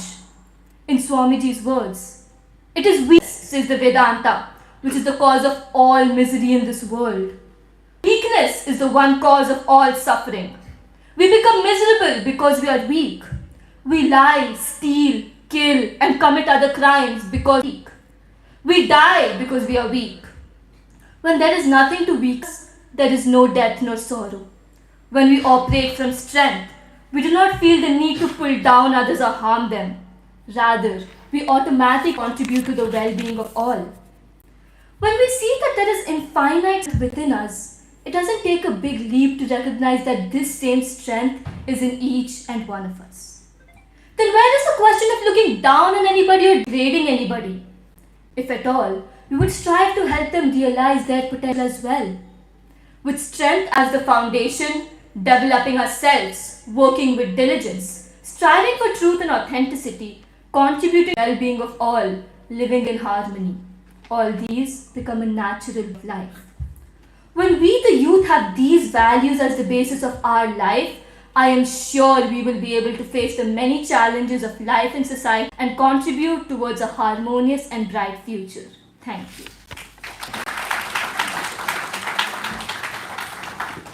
Thank you, Sharadamani. It was a beautiful way of expressing that how one can manifest the infinite powers, strength, goodness, and the immense possibilities that is inside us.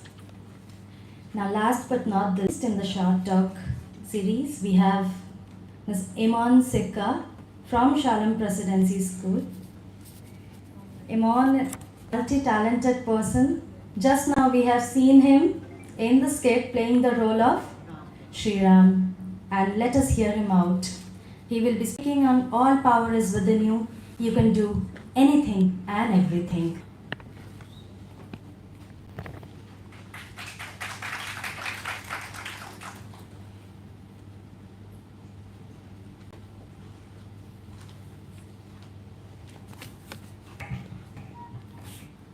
A very good afternoon to one and all present here. It is a delightful opportunity to be speaking on the most revered and powerful figures from the great Indian epic, Ramayana. However, in a moment of all honesty, I would like to tell you all, when my teachers told me the theme for today's auspicious celebration, all power is within you, you can do anything and everything, I couldn't help but think of a recent experience that I happened to come across, and I would like to share that with all of you before I proceed. In consideration of the fact that the grade 10th and grade 12th board examinations are in merely a month's time, a fellow junior in my school came up to me and shared the struggles and the pressure he was facing during this time. He shared with me how trigonometry in maths was going over his head, how long reading comprehensions of English language seemed tough, and how never-ending topics of history were just not making sense. He kept going on and on about how tough academics are, and then, when I asked him his score in the pre-boards, he forgot completely about his struggles and exclaimed with joy and with pride, "Oh, I've scored 94% in pre-boards." I wanted to share with one the feelings bottled up inside of me so that I can perform even better in the final exam. And that brings me to today's theme. All power is within you. You can do anything and everything. An idea by Swami Vivekananda brought to reality by none other than Sita Ma and Hanumanji himself. Despite the trials of abduction, isolation, and scrutiny, Sita Ma never wavered in her faith in Shri and in her commitment to truth and righteousness. Sita Ma's example teaches us that strength is not physical power, but what it is actually about is spiritual fortitude and the ability to endure the trials of life without losing one's inner peace and values. On one hand, once when asked what date of the month was, Hanumanji said, "Shri Ram hi meri shashwat tithi hai, kisi anya tithi ki mujhe parwah hi nahi." From leaping across the ocean to bringing the Sanjeevani herb, to saving Shri Ram from various crises, Hanumanji's action exemplified and unwavering commitment to the well-being of others. I want you all to know this, that by talking about the gods themselves, I do not intend to impart that such dedication, such determination, and such faith isn't possible by everyone sitting inside of this hall. Be it Hanumanji, be it Sita Ma, or be it just that very junior succeeding in his academics goal without any tuitions.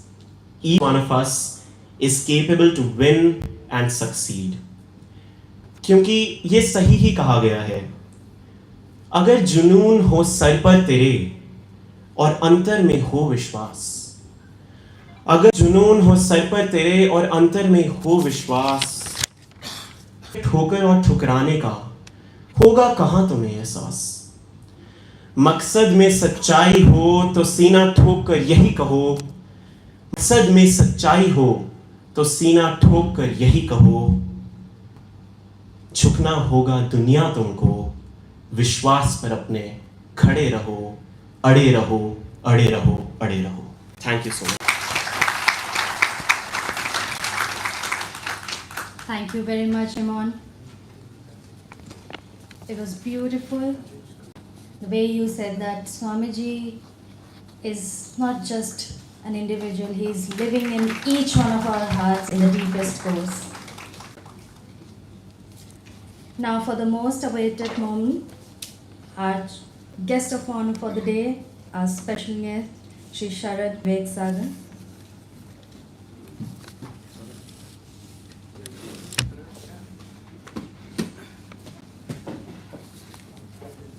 There's a lot to say about a person who is dedicating his whole life for the welfare of others, with one idol in his heart, in his mind.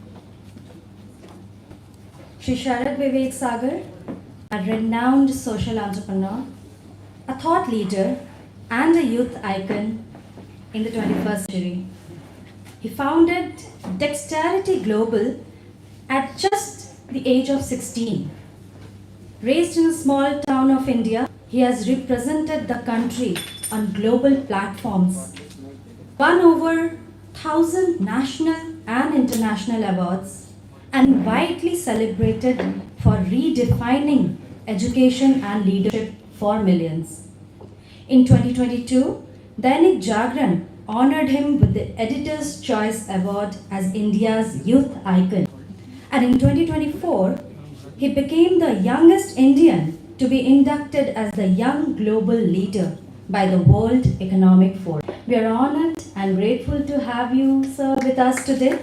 And without a further ado, we would like you to address us and let us know that how you are progressing, what inspired you, and what drives you every day, each moment for the bend of this country, India.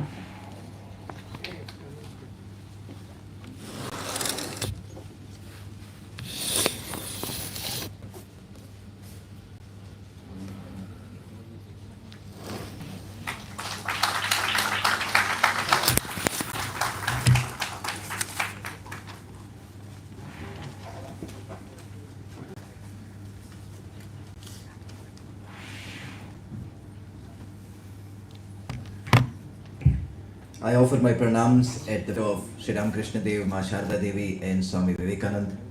I offer my pranams at the feet of Shantatmananji Maharaj, who is here. My pranams to revered monks. Brahmachari Maharaj is here.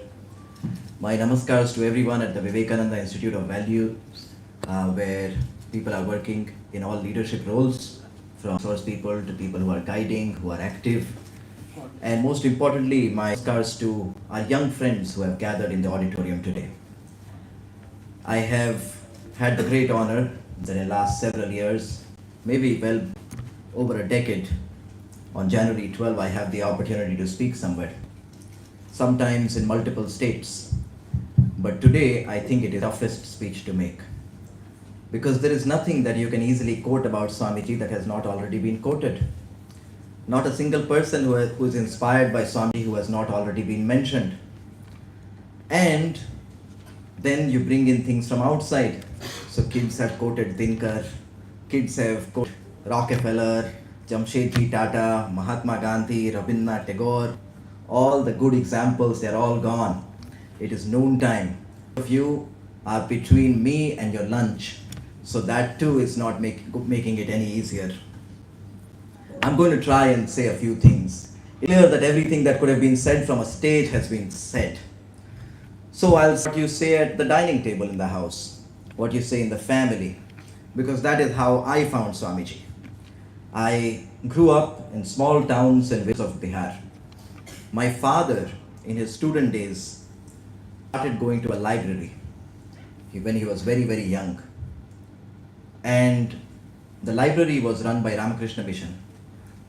There he came across Swamiji's ideas and he became an absolute devotee.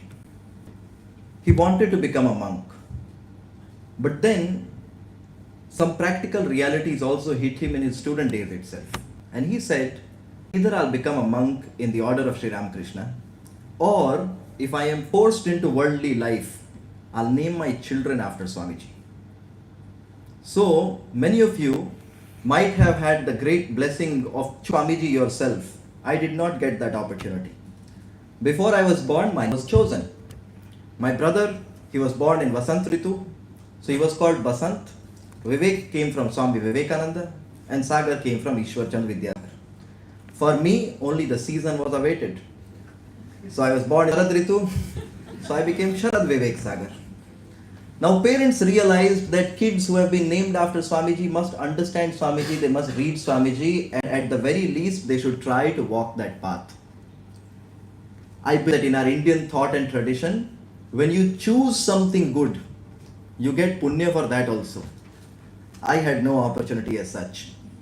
Father went to a library in his student days, got inspired by Swamiji, decided my kids are going to be raised in, being taught Ramakrishna Vivekananda literature every day. So very well, we lived in small villages, small towns of then one of the most underdeveloped states. And the small rented houses that we lived in, on all four walls, in English and Hindi, quotations of Swamiji, Thakur and Ma were put. We used to wake up early in the morning. The first task that we had was, we would go around the house reading quotes of Swamiji aloud. Once that was done, we could get to work. It almost looked like sometimes making a mistake as a 5 or 7 or a 9-year-old felt like letting Swamiji down. If we were endlessly gossiping, our parents would ask us, what would Swamiji think of you? If our concentration was low while solving mathematics, we were asked, imagine what Swamiji would think of you. I am not making it up, that is the only true thing I can tell you. It felt like there was one more local guardian, and that local guardian was Swamiji. And Swamiji's standards were unparalleled, unmatched. When Swamiji stood up in Chicago in 1893, the Indian head of state was not able to stand at the fort. When Swamiji was unfurling the prophetic Indian flag everywhere in the world, the soon to arrive Indian tricolor was not at the ramparts of Red Fort. When Swamiji was speaking in English, a language that wasn't essentially ours, the world was yet to understand the grammar of India.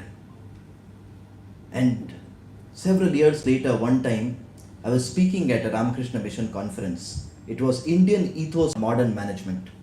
One very senior Swamiji asked me that, Sharat, you were very small when you read Swamiji. What was your understanding of Swamiji then?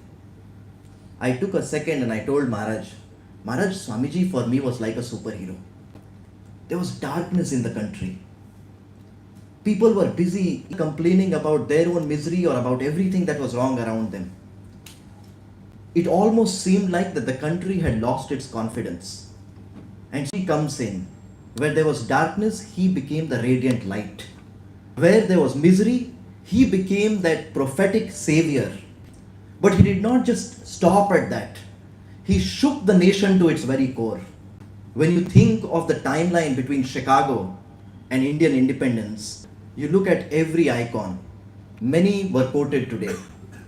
Just the mere fact that their very core hardware was working for this country, but giving all their life, walking around the country, getting jailed, protesting, going to round tables, each one doing their work in their capacity. The software that was running was Swamiji's. Almost every single Indian freedom fighter. In October, I had the great opportunity of going for the World Economic Forum annual Young Global Leaders meeting that happened in Singapore. It happens in a new country every time. I did not go to the meeting. I first went to the Ramakrishna Mission Ashram where Netaji Subhash Chandra Bose used to come. And it coincided with the day when he had proclaimed that free India had been secured. Think of people from Gandhiji to Netaji, and you see that the core was Swamiji's message, the core was Swamiji's life. We begin to wonder, what are we doing? Much like the small kid in a small village or small town in Bihar thinking that making math problems wrong is letting Swamiji down. Imagine in our lifetime not solving problems of illiteracy, unemployment, poverty, hunger. That too is also letting Swamiji down. That is the great Indian message, the great Indian mission, the great Indian cause down. When too much competition comes in, when too much comes in, we begin to lose sight. And one way of losing sight is becoming so short-sighted that all we think about is things in our lifetime, things in our frame, things that we care about, and almost what we care about, that continues to shrink. Education becomes school plus college. Performance becomes degree plus transcript. Life becomes paycheck plus expenditure. That cannot be the life that a young person, right, Swamiji, shall live. Today there is more opportunity in the country than adversity. When we received independence, and I like to quote this story and I can quote it a million times. When we received independence in 1947, there was a young graduate at University of Cambridge. He was finishing up his PhD. He returned to India and he's the first Prime Minister. That space cannot remain a fortress of Soviet Russia, United States of America alone, that India too can become a space power. Because a young person in this country, right when we were getting our political independence, believed in that idea. Today we launch our space program for the quarter of a budget Hollywood takes to launch a space movie. In 1948, in our country, we did not produce enough milk for our growing population. A young graduate of Michigan State University came back to his country, went to a small place that he calls the sleepy town of Anand in his biography. And he worked for 50 years on a billion-liter idea that India shall not become milk sufficient from milk deficient, it shall also become the largest exporter of milk in the world. And because of the education of one student who came in and met Tribhuvan Das Patel in Anand in Gujarat, we built in this country what we know as Amul today. And we heralded what we study as the White Revolution. In this country, when we used to debate what will happen to our national security if China tries to encroach, if Pakistan tries to attack, or if America tries to bully us, in the education of a poor boy, a boatman's family from Rameshwaram, we found the answer to those questions. We put an end to that debate. We made this country not just self-sufficient in its defense, but also a nuclear power. And when that person entered life, his life as a statesman, as a president, as children's president, as we called him, became an inspiration for so many. When we talk about these people, we talk about times and individuals, because one idea powerful enough to drive a young person into a way of work can transform the society. When Swamiji stood up in Chicago, an entire nation's self-confidence up again. We projected to the world the difference between the myth and reality. What was consuming the world and what the world needed to invest into. Not so long ago, a few months ago, I was in the United States at the Forbes 30 Under 30 Global Summit. Some very important people come to the summit and they speak with these young honorees. They're very famous, and I know there are young people in this group who listen to English music and also to rap. Very famous song, and I kind of like it. Everybody knows that I like it very much. One is called One Man Can Change the World. The other one is called Bounce Back. Both come from the same rapper. A person who was born in America, born black, had no introduction whatsoever to Indian thought. Big Sean, how many of you know him? The high school kids might know him. Well, so this individual is there at the platform, he's talking about his life and journey. And all of a sudden he said, in Cincinnati in Ohio, that I see God in each person sitting here. The moment he said that, I realized this cannot be the Western. He continued to talk for a little bit, and he said, after a few years in my life, after achieving all the fame and success, I went into depression. When I went into depression, I started looking for answers. So I would not name the people who he met. He said, I met some people here, and I got introduced to the Eastern thought. And that helped me come back again. I often used to wonder, I am somebody who deeply likes songs based on the lyrics that they have. How did an American rapper produce music that was so much in sync with what the Indian thought looks like? No wonder he had that introduction. Currently in education systems across the world, conversation about social emotional learning. Last year, I think I was invited to speak at a place for that. But the entire conversation about social emotional learning, about being emotionally intelligent, much of it is powered by the research that a gentleman by the name of Daniel Goleman did for a long period of time. Daniel Goleman has, and in fact, when you get the time, you can listen to the talk, it is on YouTube. It is about secret to performance. And he talks about focus and attention. You hear him for an hour, 30 minutes. He talks about everything from the 2000s when people were using their Blackberries in a conversation, and it was called that they were, Time magazine had invented a word that mixed being angry and being puzzled together for, not having attention while being on a table or something, for using mobile phones. But he carries it on and he talks about attention and focus. When you hear all of it, you'll feel like it is Swamiji speaking. Concentration, attention, other things. And then you go back and you trace his journey. Daniel Goleman actually came to India, and he spent several months at the feet of Neem Karoli Baba. He was introduced to Indian thought here in this country. He went back to the States and he continued working. And the West is sending back to us as social emotional learning. He essentially learned it here. Artificial intelligence is making leaps, and by the way, thank you for not making your speeches from GPT today. Maybe some of you might have, but it came from the heart. It is tougher to go to places where, so many speeches come from GPT directly. But artificial intelligence is taking over the world. So in June 2024, they asked a Bangladeshi Muslim immigrant in America who built one of the most successful Asian companies in the world, Salman Khan, not your Bollywood Salman Khan. So they asked Salman Khan, the founder of Khan Academy, that artificial intelligence is coming to the world. What are 5 books that you would recommend that educators and people in the field of education should bedrock their understanding into? Born in Bangladesh, in Muslim faith, worked in America, built a company for the world.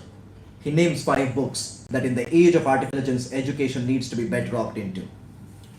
One is by Mark Twain. The other one is by Dante. The third one is by Isaac Asimov. The 4th book that he says, he prefaces it saying, long before the Socratic dialogue became a thing, thousands of years before that, disciples in India used to sit at the feet of their teachers, and it is the Upanishads that we need to bedrock our understanding of education into. And the 5th one that he says is Siddhartha. In all these 5 books, 2 are core Indian texts. Why I say that to you is that the more forward, the more we need to look at what software runs us, what is understanding of what we do. When we go to school, what role does our education have to play in our lives and that around us? When we go to a workplace, what role does the paycheck and the task at hand have for us? These are important to understand. I'll take you back to the normal story of the small town or village, because those stories kind of last. You want to hear that, okay, something bad was happening, something good happened, now I am done, I can go home, right? the popcorn stories that we get. If you want to follow Swamiji's path, it is important to keep in mind that it is not like a popcorn story. You need to remember it, you need to go back to it, you'll be tested for it. And Swamiji shows that in his life. His name was going to be known in the next few days by the entire world. And the address was unknown to him because he had lost the address when he reached Chicago. You see Swamiji's own life, the struggle, the suffering and the pain that he took for us to be able to both take pride and understand purpose of our being born here and doing the important work of our times. Well, as a young kid, I'll just take 1 minute. I have 12 more minutes, right? Okay. Impatience around me makes me a little impatient. So, मैं एकदम 12:30 को बंद कर दूंगा. आप ध्यान मत होइएगा. So, there are a few things. Young kid, I'm reading Swamiji every day, small towns and villages of Bihar, and there are some very, very good stories that you read. Somebody talked about lion and sheep lion today. That how, when the lion understands it is not a sheep, what happens, all those things. My message, as I told one Swamiji, was, I saw Swamiji as a superhero, but what was Swamiji's message for me? I saw it as, build yourself to build India. Build your capacities. Understand your country. Understand its role in the world and your role in the country. The science that we study should not just a paycheck, and it should not just launch rockets and space shuttles. It should also take a traffic jam that keeps an ambulance from reaching from one end to the other. The mathematics that we do, sure, it can earn us a paycheck, it can give us a good job, but the same math we do at our table, while it takes care of our everyday work, it should also take care of the challenging problems that keep so many things in the world stuck. While young problem solvers like us should be able to come in and do it. Swamiji has said it in beautiful words, and many of us have repeated those today. When Swamiji says, my faith lies in the younger generation, the modern generation. Out of this will come my workers, and they'll see these problems like lions. It is extremely important, especially as school and college students, to be able to see that education is not school plus college. It is also the story that our grandmother tells us and the conversation that we have a cab ride back home. It is also the experiences that we gather in the playing field and the personal reflection that we have on our life and that surround us. It is all those coming in together that educate us and guide us. How well informed we are about the world that we live in. It helps us shape and build the kind of world we should strive to live in. And for that we need everyday leadership. For that we need a deep understanding of patriotism. Maharaj was talking about Swamiji's ideals of patriotism. Do you feel, have you come up with a plan? Will you keep working? That is the shortest and the most powerful put forward Swamiji's ideals of patriotism, as he said it, that I do have an ideal of patriotism. The question is, do we feel today?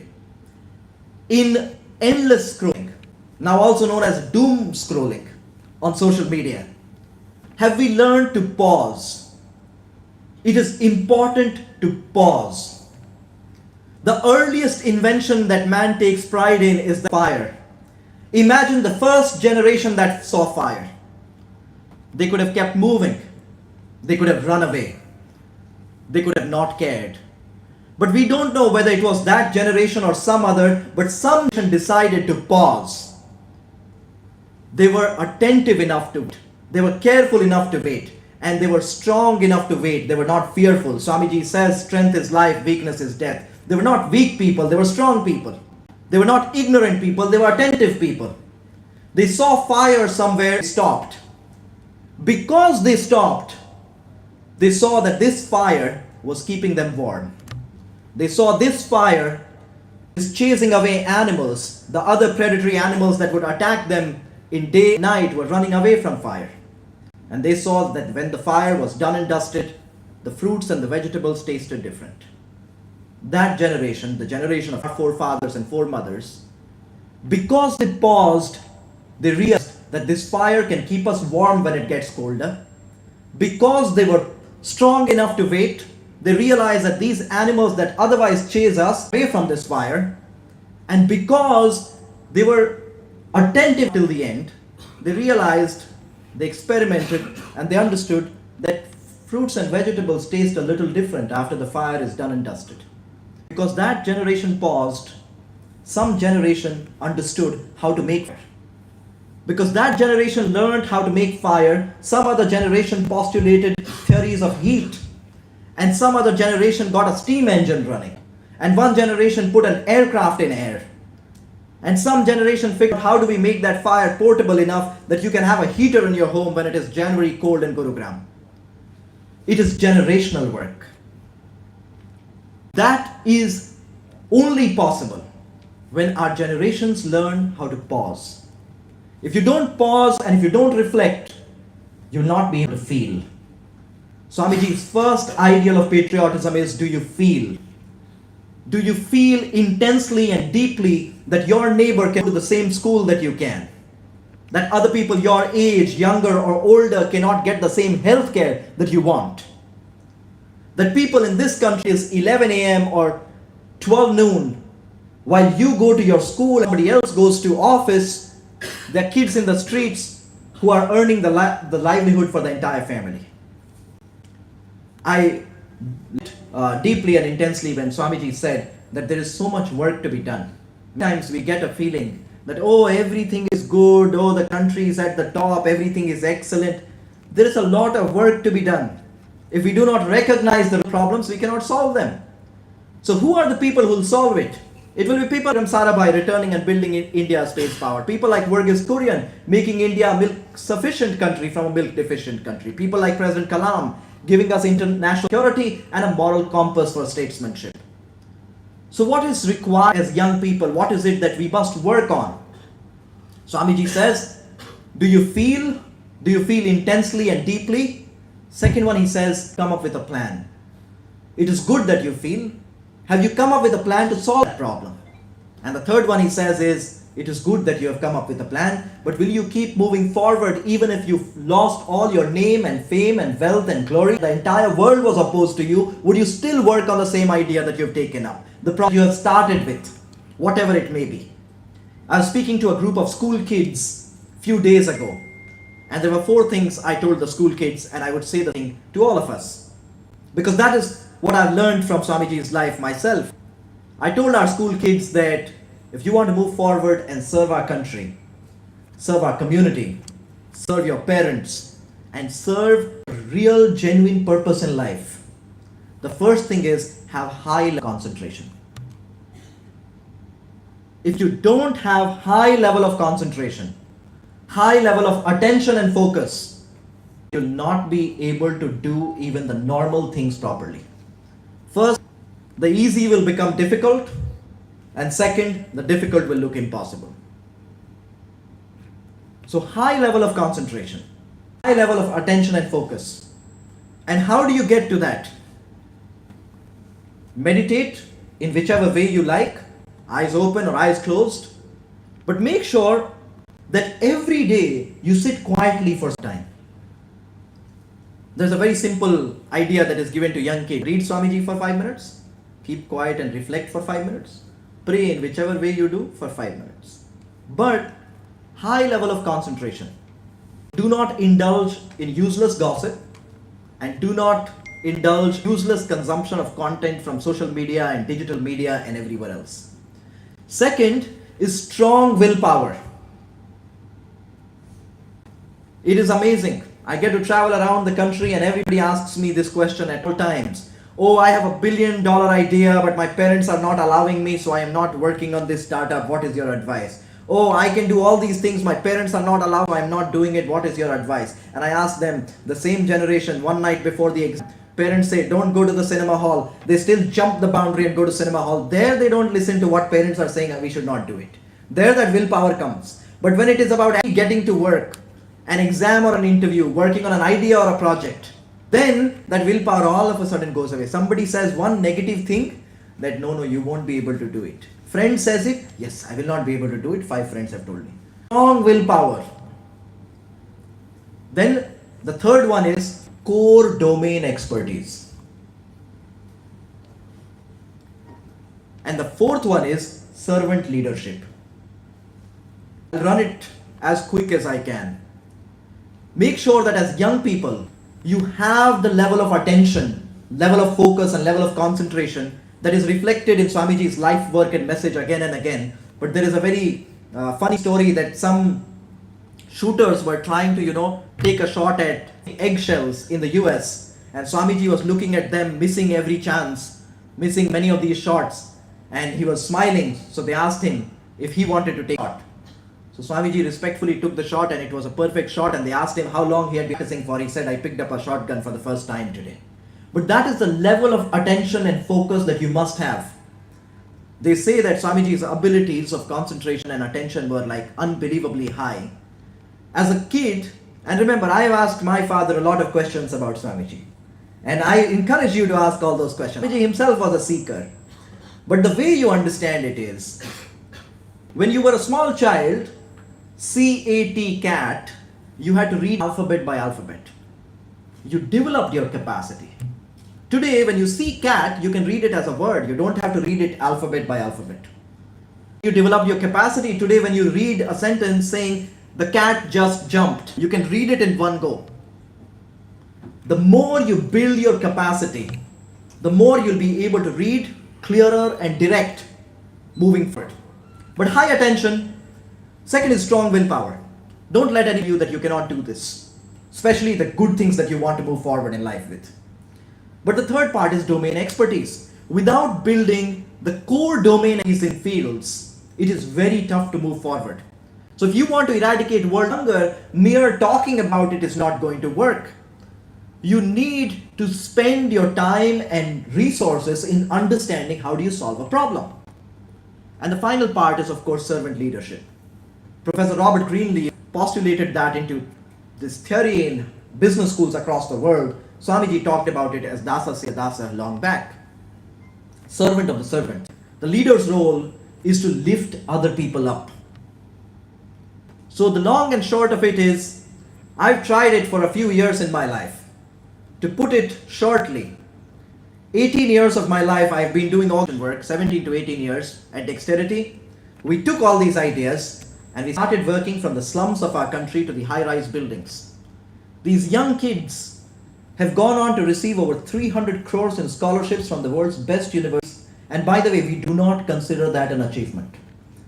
They go on to serve public service fellows in different parts of the country. They go on to build organizations that deliver value. Competitions, global or national, they go on to win those competitions. I do not say it to glorify a scholarship or a competition victory. I say it for you to believe in your capacity to actually build yourself, to build Bharat. Because as a small kid, that was my core understanding of Swamiji. As a kid, for a long period of time, I was out of school, went to school for the first time, and there are enormously phenomenal things that go on to happen. Take up one idea, what Swamiji actually talks about, and continue working on it. There are some things that have happened in my own life that I haven't even reflected on, oh wow, this is an achievement. It was just 2 days back, we were opening the office door and I realized I was invited both by President Obama and President Biden to the White House. But there's a difference between both. The first time when President Obama invited me to the White House, it was an individual invite. On October 11, when President Biden invited us to the White House, he had invited 36 graduate fellows of Dexterity to the White House. It included the kid who's the son of a daily wage earner who studies on a full scholarship in Pennsylvania. When media people entered his hut, when he had received the full scholarship at the age of 17 and a half, they saw in his hut there was one cot, 2 books, and both books were Swamiji's books. There were kids in that group, some who reared ducks in their backyard in the south of India. Some who come from the small farmer in the southern part of the country to somebody whose mother is a school teacher in Guwahati in Assam. But these kids, they repeat Swamiji, they read Swamiji, but most importantly, they also realize the responsibility bestowed upon this generation by Swamiji, that we are the generation that can have the highest level of concentration and attention and focus, that our willpower cannot be shaken, that the domain expertise that we build, that is the reason why we go to college. And that when we put our capacities as servant leaders, we too can make India a space power. We too can make white revolution and green revolution happen in the country. So the message is to the youngest possible in this room.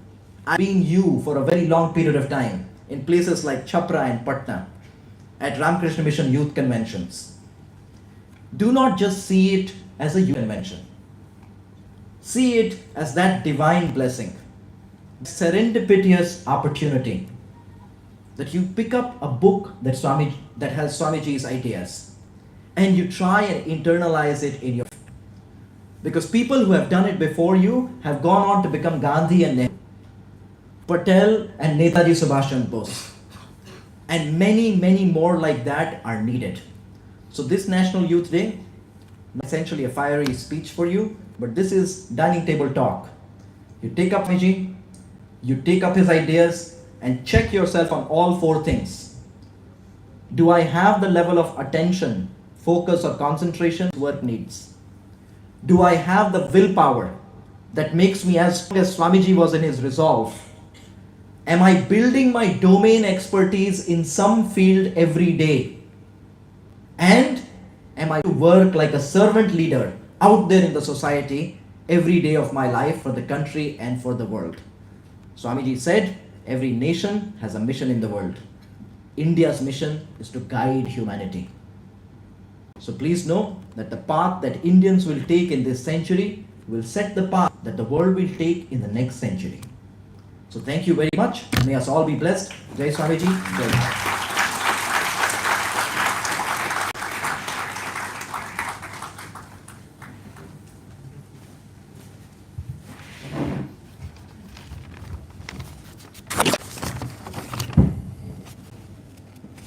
Thank you so much for sharing your wisdom and guiding us. And now we would request Maharaji to offer the token of gratitude to Sharat Sagarji. It's done. Okay. Now next section we have the question and answer session. Okay. And the ones who wish to ask questions from Maharajji and Sharatji, please raise your hands and the mic will come to you and then the question will be answered. See, there is no need for any mic. You please speak loudly, because no passing around mic and all will waste lot of time. Speak loudly, you should heard. In fact, I also don't need mic, but still music. Yeah. First of all, good afternoon to all. I am Ritesh Dongre from Delhi University and currently pursuing Political Science Honours second year. मेरा question sir से एक ये है, Aristotle कहते हैं human is social animal. जो आपने बात कही, आप एक ही आइडिया को लेके उसमें निरंतर चलते रहे चाहे कितनी भी बाधाएं आए। उसे ही अटल बिहारी वाजपेयी जी कहते बाधाएं आती हैं और नए प्रलय की घोर घटाएं, उसके बिना जय जयकार नहीं होती, कोशिश करने वालों की हार नहीं। ये वाक्य कहने में सुनने में बड़े आसान लगते हैं, इसको असल जीवन में कैसे अमल में लाए, इसके लिए मैं आपसे मार्गदर्शन चाहता हूँ। अच्छा प्रश्न है। अच्छा प्रश्न है। प्रश्न पूछने के लिए धन्यवाद। आवाज आ रही है? माइक से क्या है? अच्छा, मतलब माइक वाला ऑडिबल या ऐसा ऑडिबल? उसका उत्तर है अभ्यास।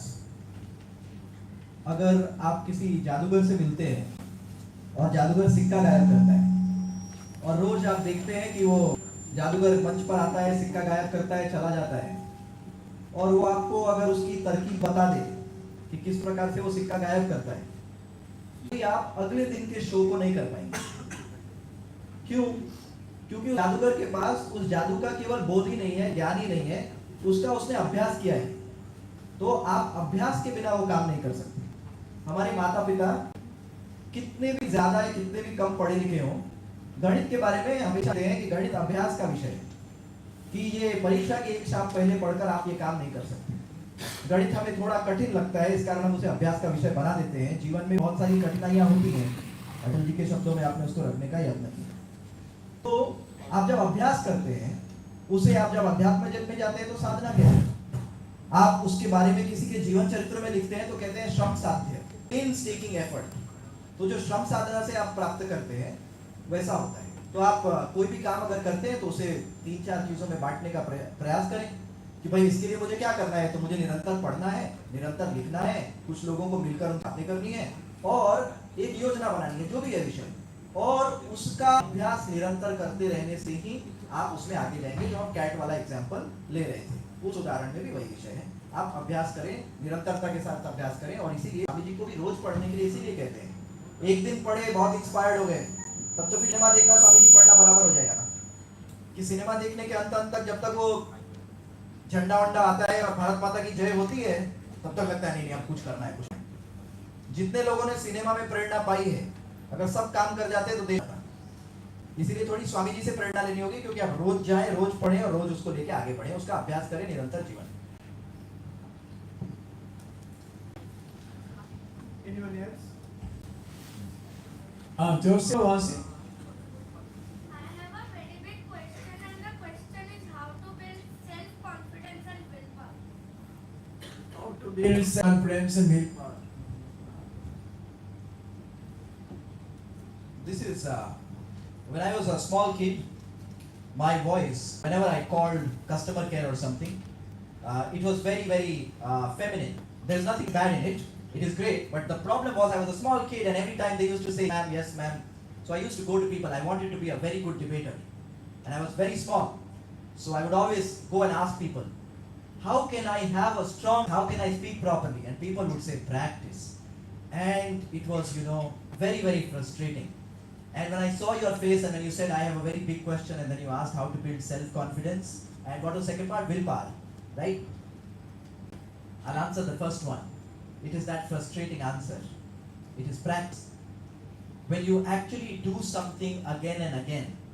I'll give you a very simple example. When Sachin Tendulkar was being prepared, his coach was, do you know coach's name? Anybody knows it? Ramakrishna. So when Sachin Tendulkar was being prepared, he was a very young kid. He was probably a couple years younger than you. In those days, the average age of a cricketer was much higher. When Ramakrishna realized that this kid, if he has the self-confidence and the willpower, he'll become a great cricketer, he did three things. The first one was, all other cricketers usually do net practice. Some of them also do match practice. He realized such do match practice every day. And he decided he'd do 2 match practices every day. At the back of his scooter, he would take him to the one game at one end of the city, another game at the other end of the city, and he would play 2 full cricket matches every day so that he can do batting, bowling, fielding. After that, in the evening, he would come to the nets to do normal net practice. Now, Mr. Acharikar used to do the second thing, and that was he would put coins on Tendulkar's stumps, and anybody who got him out would get those coins. And if Sachin did not get out, he would get the coins. But the third thing that he did was even more dangerous. When our parents do it, we don't do it. A normal cricket field has a wicket keeper to the back, a bowler charging, and 9 fielders. By the time Sachin would finish batting, everybody would be done playing. So Mr. Acharikar would have 100 fielders on a young Tendulkar. What was he doing in the process? He was training the young man for all unusual. Remember, training in life is not for the usual. It is for the unusual. Self-confidence is not needed in front of mother. It is needed in front of stranger. Mother becomes usual with time. Stranger remains unusual. So your training has to be very, very strong. So what do? You put yourself out of comfort zone in fields where you don't feel confident. So if it is singing on stage, speaking on stage, taking a basketball shot, doing math, do that as many times as you can so that it almost becomes like the movement of a muscle. Okay? What is the second part? Willpower, you added to it. Okay? So of course, and in all of this, you read Swamiji again and again. Willpower. Celebrate your small successes also. At Dexterity, we work with kids and we tell them you have to be lifelong learners and lifelong leaders. Remember, in your lifelong learning and lifelong leadership, if you tell yourself, oh, I cannot learn, I am very bad at languages, I am very bad at sports. If you choose that story, you will neither learn a language, nor you learn a sport. But if you tell yourself that when I was a small kid and I knew no language, I could tell my mother when I was hungry. When I was a kid and I knew no language, I could let people know I needed something. And then I picked up languages, I picked up English, I picked up Hindi. I can pick up languages. When you see yourself as a learner, you can learn. When you see yourself as a leader, you can lead. Instead of choosing the negative story, remember when Swamiji stood up in Chicago, he could have said, I come from a colonized India. He could have said, I come from a poor India. He could have said, I'm coming from an India that is dilapidated, that is in tatters. He did not say that. He said, I come from a glorious country. He talked about greatness, glory, and goodness. And because he chose the better story, 130 years later, that speech lives. Remember, people die in few decades. That speech lives 130 years later.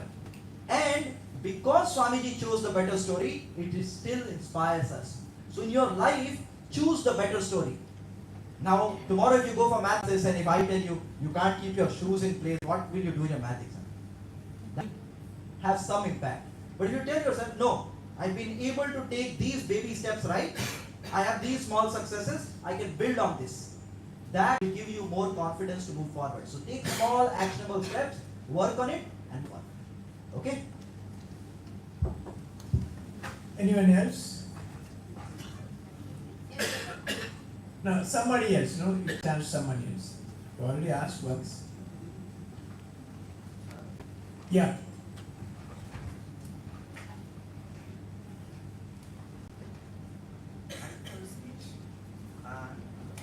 Joseph. Loudly, loudly. I have a question. Basically, in India, the most important and the most serious matter is overpopulation. And it's like that. If you build an army of youth who is training in this program, and the people who is on and this population, this growth, it's not equal. So to cope up with that, how do you manage? What is the last line? To cope up with this situation, how will you manage? How will you act? How will you act? मैं प्रश्न सुन लिया.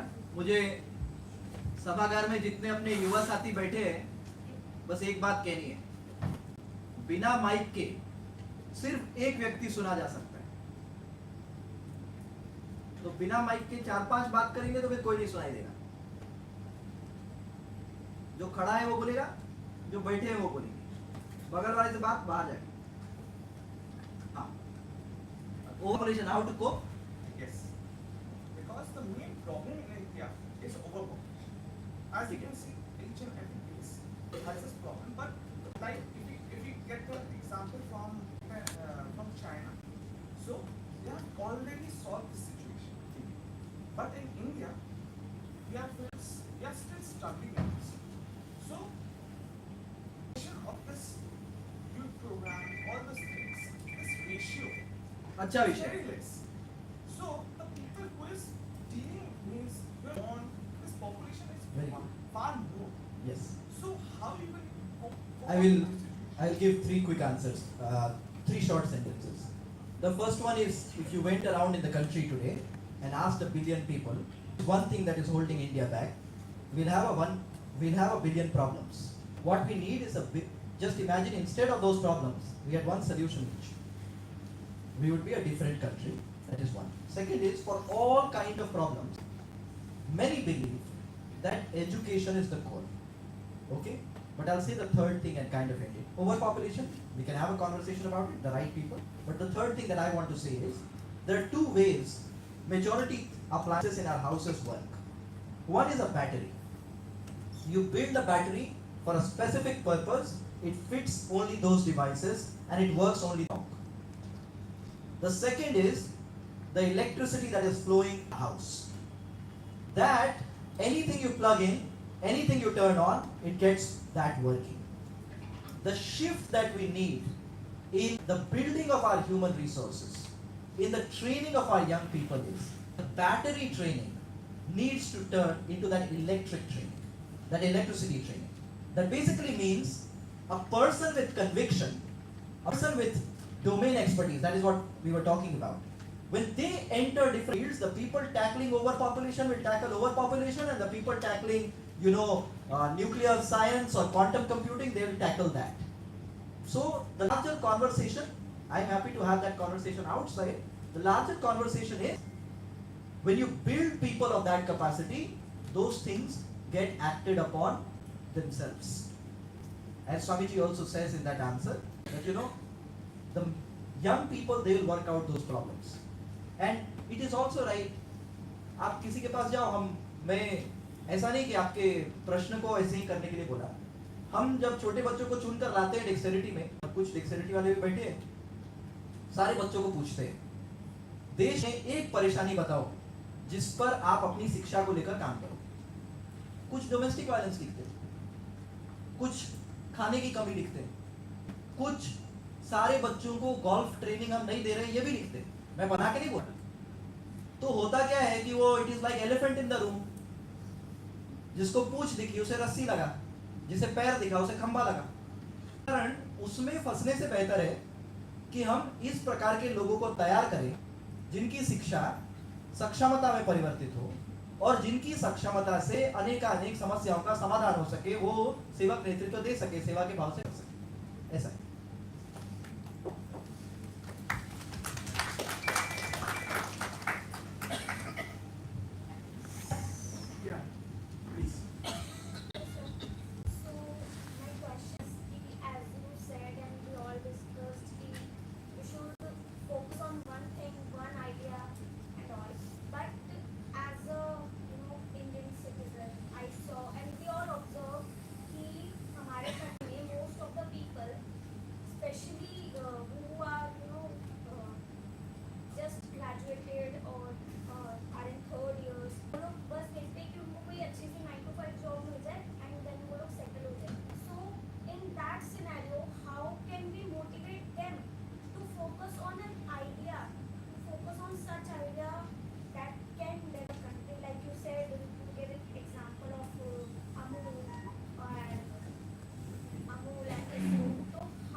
बहुत ही अच्छा प्रश्न है।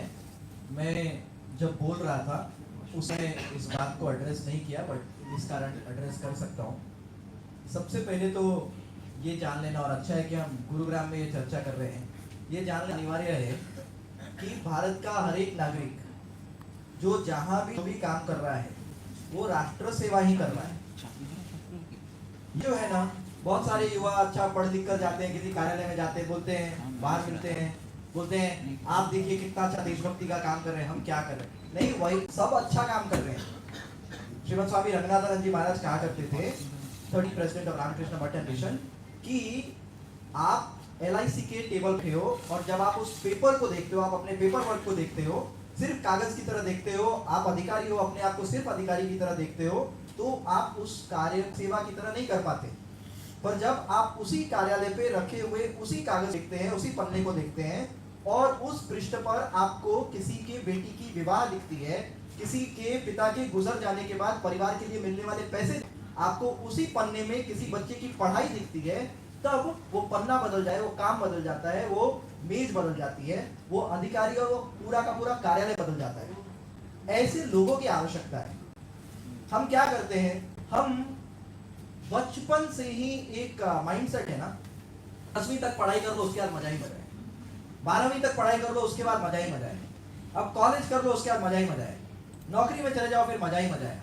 तो ये सारा जो है ना, मजा ही मजा से कनेक्टेड है। हम भूगोल इसलिए नहीं पढ़ते कि हम इतनी पृथ्वी पर रहते हैं और कितने भी धनवान बलवान, कितने भी स्वस्थ होने के बावजूद हम ये पूरी पृथ्वी कभी नहीं देख पाएंगे। तो हम इस अनुभूति के लिए करते हैं कि ये पृथ्वी कैसी है, नदी नाले झरने कैसे हैं, कहाँ लॉस एंजलिस में आग उगलने पर पूरे वन में आग लग जाता है, और कहाँ कहीं पर बर्फ पड़ने पर लोग सर्दी से गुजर जाते हैं। हम अपनी पृथ्वी को समझने के लिए भूगोल पढ़ते हैं। हम इतिहास क्यों पढ़ते हैं? ठीक है, अंग्रेजी में पढ़ते हैं his story, but it is also to understand their mistakes, their opportunities, ताकि हम फिर आगे काम पाए। पर हम क्यों करते हैं? हिस्ट्री को हमने 100 मार्क्स में बांधा हुआ है, ज्योग्राफी को हमने मार्क्स में बांधा हुआ है, कुछ ने तो यूपीएससी की तैयारी के लिए भी बांध दिया है।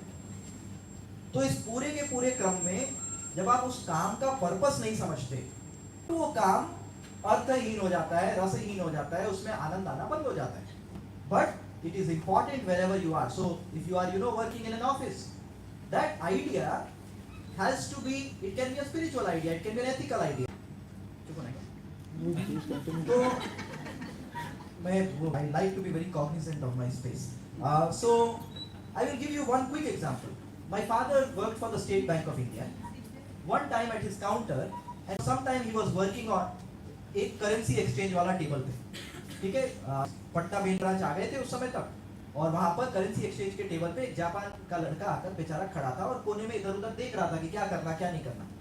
तो उन्होंने उसे देख दूर से उसे बुलाया जल्दी से और बोला कि अंग्रेजी में बात करने का प्रयास किया कि क्या काम है। तो उसने बोला कि मेरे पास फटा हुआ नोट मिल गया है भारतीय, इसको बदलना है, कोई ले नहीं रहा यहाँ पे, तो क्या करें। तो वो लेकर उसे गए जल्दी से और बोले ये जापानीज सिटीजन है, इसका नोट बदल दीजिए ऐसा ऐसा। फिर मेरे पिताजी ने कहा कि घर आए, उन्होंने वो बात बताई। उन्होंने कहा मेरे मन में ऐसा आया, मैं पहली बार जीवन में, मैं जब विद्यार्थी जीवन में था तो 9वीं 10वीं कक्षा में मैं जापान गया था, ठीक है, भारत सरकार ने 9 लड़कियों को चुन के भेजा।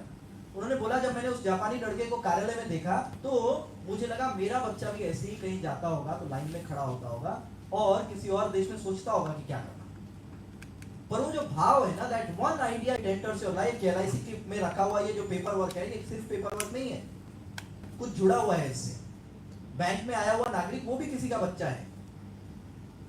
होता है ना, जब नेगेटिव एग्जांपल नहीं देना चाहिए, पर आप जब कभी नाराज हो जाते हैं, आप भी कल को यहाँ हो, आप वो पहले से सोचो तो कितने मधुर संबंध होंगे, उसी को एम्पैथी कहते हैं।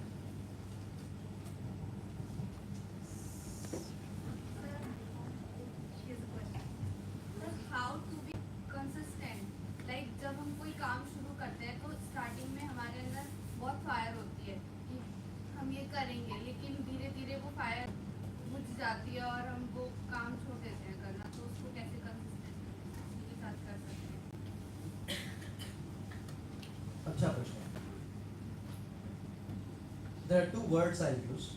One you'll find some literature on delayed gratification.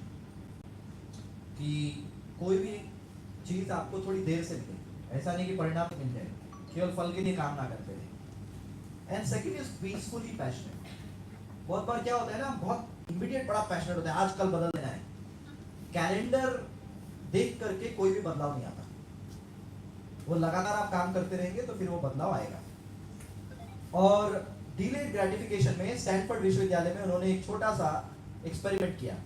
सारे बच्चों के खाने वाला मार्शमेलो रखा और 4 साल के बच्चों को उन्होंने सामने रखते गए और बोला कि अगर आप 5 मिनट वेट करोगे तो आपको 2 मार्शमेलो मिलेगा, और अगर आप तुरंत खा लोगे तो फिर यही 1 मिलेगा।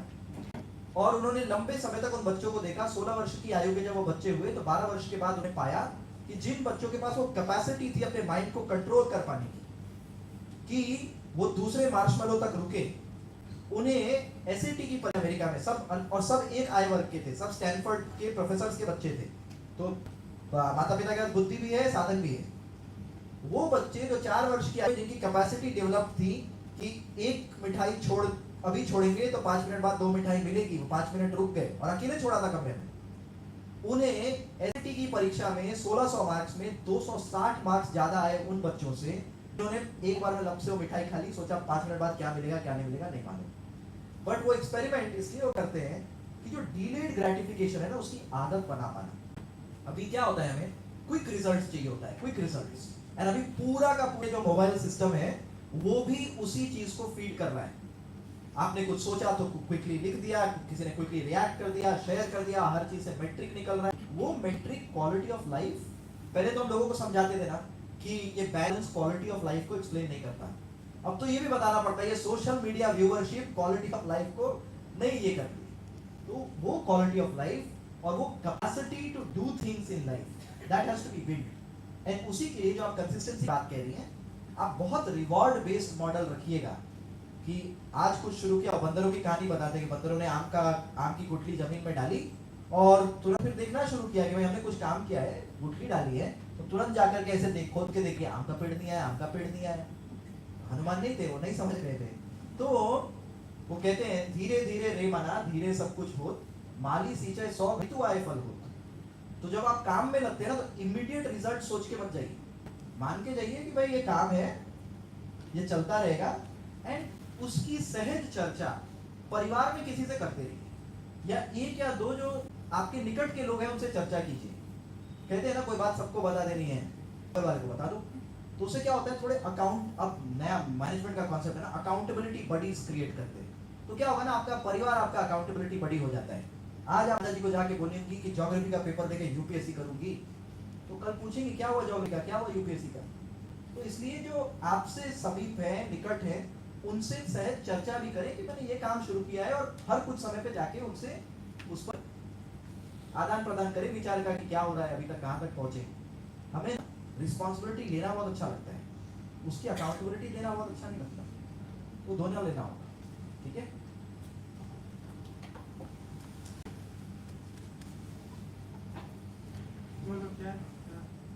मेरा प्रश्न स्वामी जी आपसे है, विवेकानंदा के विचारों के अनुसार स्पिरिचुअलिटी और रिलीजियन ये दोनों में कैसे अलग है या कैसे समान है, इस पर अपने ये तो इतना कोई कम समय में बोलना तो संभव ही नहीं है, लेकिन I can give you broad idea. Vivekananda ji ने सबको ये जो इतने बड़े बड़े मनुष्य महान व्यक्ति थे, all had the same idea. Religion is the outer kernel, outer shell, जो बाहर जो होता है ना, जो नारियल का बाहर का। स्पिरिचुअलिटी इज द कर्नल, जो अंदर जो है। सो रिलीजन इज नो, आप जितनी एक्सटर्नल ऑब्जर्वेशन, जाना होना, तीर्थ है, मंदिर है, मस्जिद है, गिरजा है, जाना, कुछ पार्टिसिपेट करना, all that. Inner is taking those ideas and going deeper and finding out the ultimate truth, ultimate goal of life, etc.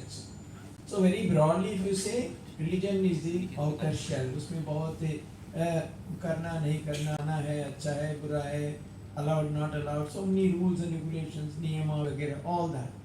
But spirituality is the inner core. It's the same for every religion if you go deeper. Yeah. तो एक बार ही करो ना, दो बार कर तो इतना नहीं है, बाद में बात करो। Anyone else? Any newcomer who has not heard me ask before? One is that? Yeah. Otherwise, then is the last question. She can ask if there is no one else is there, you can ask.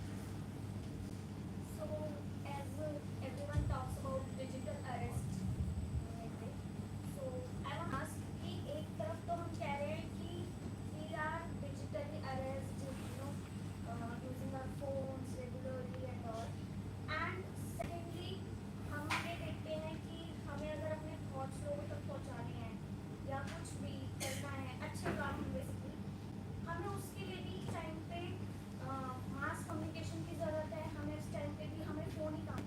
So how can we differentiate, and secondly जो चीज़ की we have to pause, so we have to pause, सबको पता है कि pause करना है, but how to pause.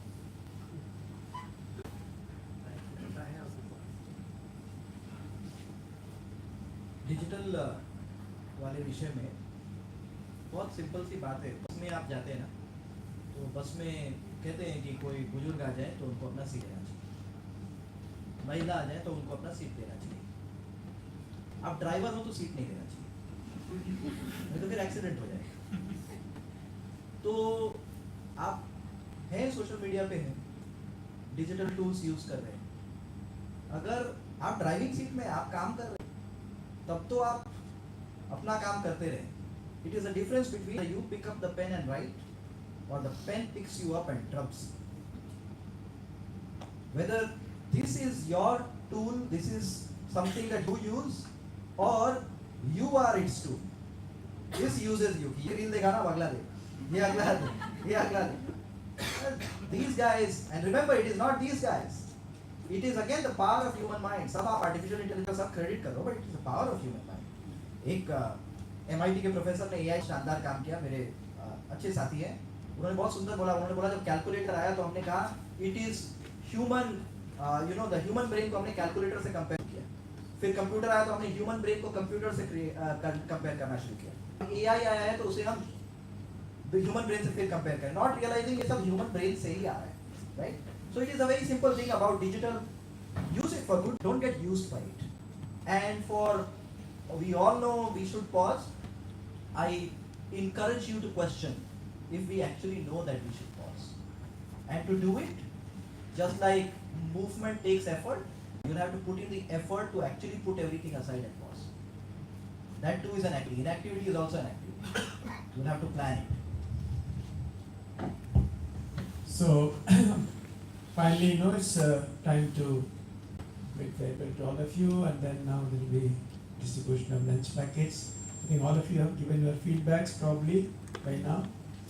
See, first of all, a big thank you to all of you for being so attentive and participative. So we had a very wonderful and nice gathering. Words cannot adequately thank our Vivek Sagar. Of course, is our own. He never expects anything from us. He's so part of Ramakrishna mission. So I don't have to thank him from our side. But then all of you should know what a great life at such at a young age. He has done remarkable things, and it's just the beginning. We don't know what all to do. That's because he had the tremendous self-confidence, self-belief. So all of you, many of you there can be many Vivek Sagars out of you, please remember.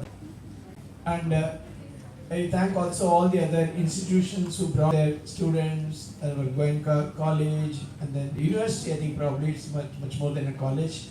Then our Siva Surji, Ashok Ghuraiji, many others. And all those who participated, all those who managed, our volunteers, the organizers, the coordinators, all of them, we heartily thank for this beautiful function. Please, as Sagar said, you should not be like seeing a movie. You came today, aaj aaye to bas.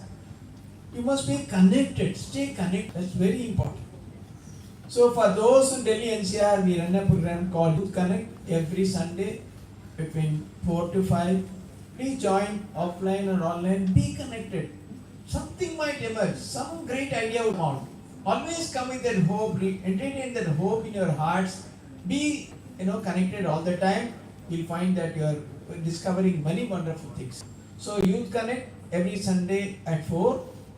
Now today, this morning we launched. We used to run a magazine. This Asma, we do many activities. We are running a huge value education program in 6,500 schools over India, and like that many others. So we are running a magazine in Hindi and English. So from today it has been converted into a blog. What is the name of the blog? Yeah. Inspired Lives. Inspired Lives name the blog. You go to your website viva.rkmm.org. You find that. So please be in touch with us. So together, let us do our best, see what we can do for our nation, for others, that our individual lives will no doubt be blessed. At the same time, we also have satisfaction of having done something for others. So with this, I'm once again thanking all of you, and in the name of Swamiji, all of you gathered. I'm sure it will inspire all of you to lead great lives. Jai Swamiji. Namaskar. Thank you.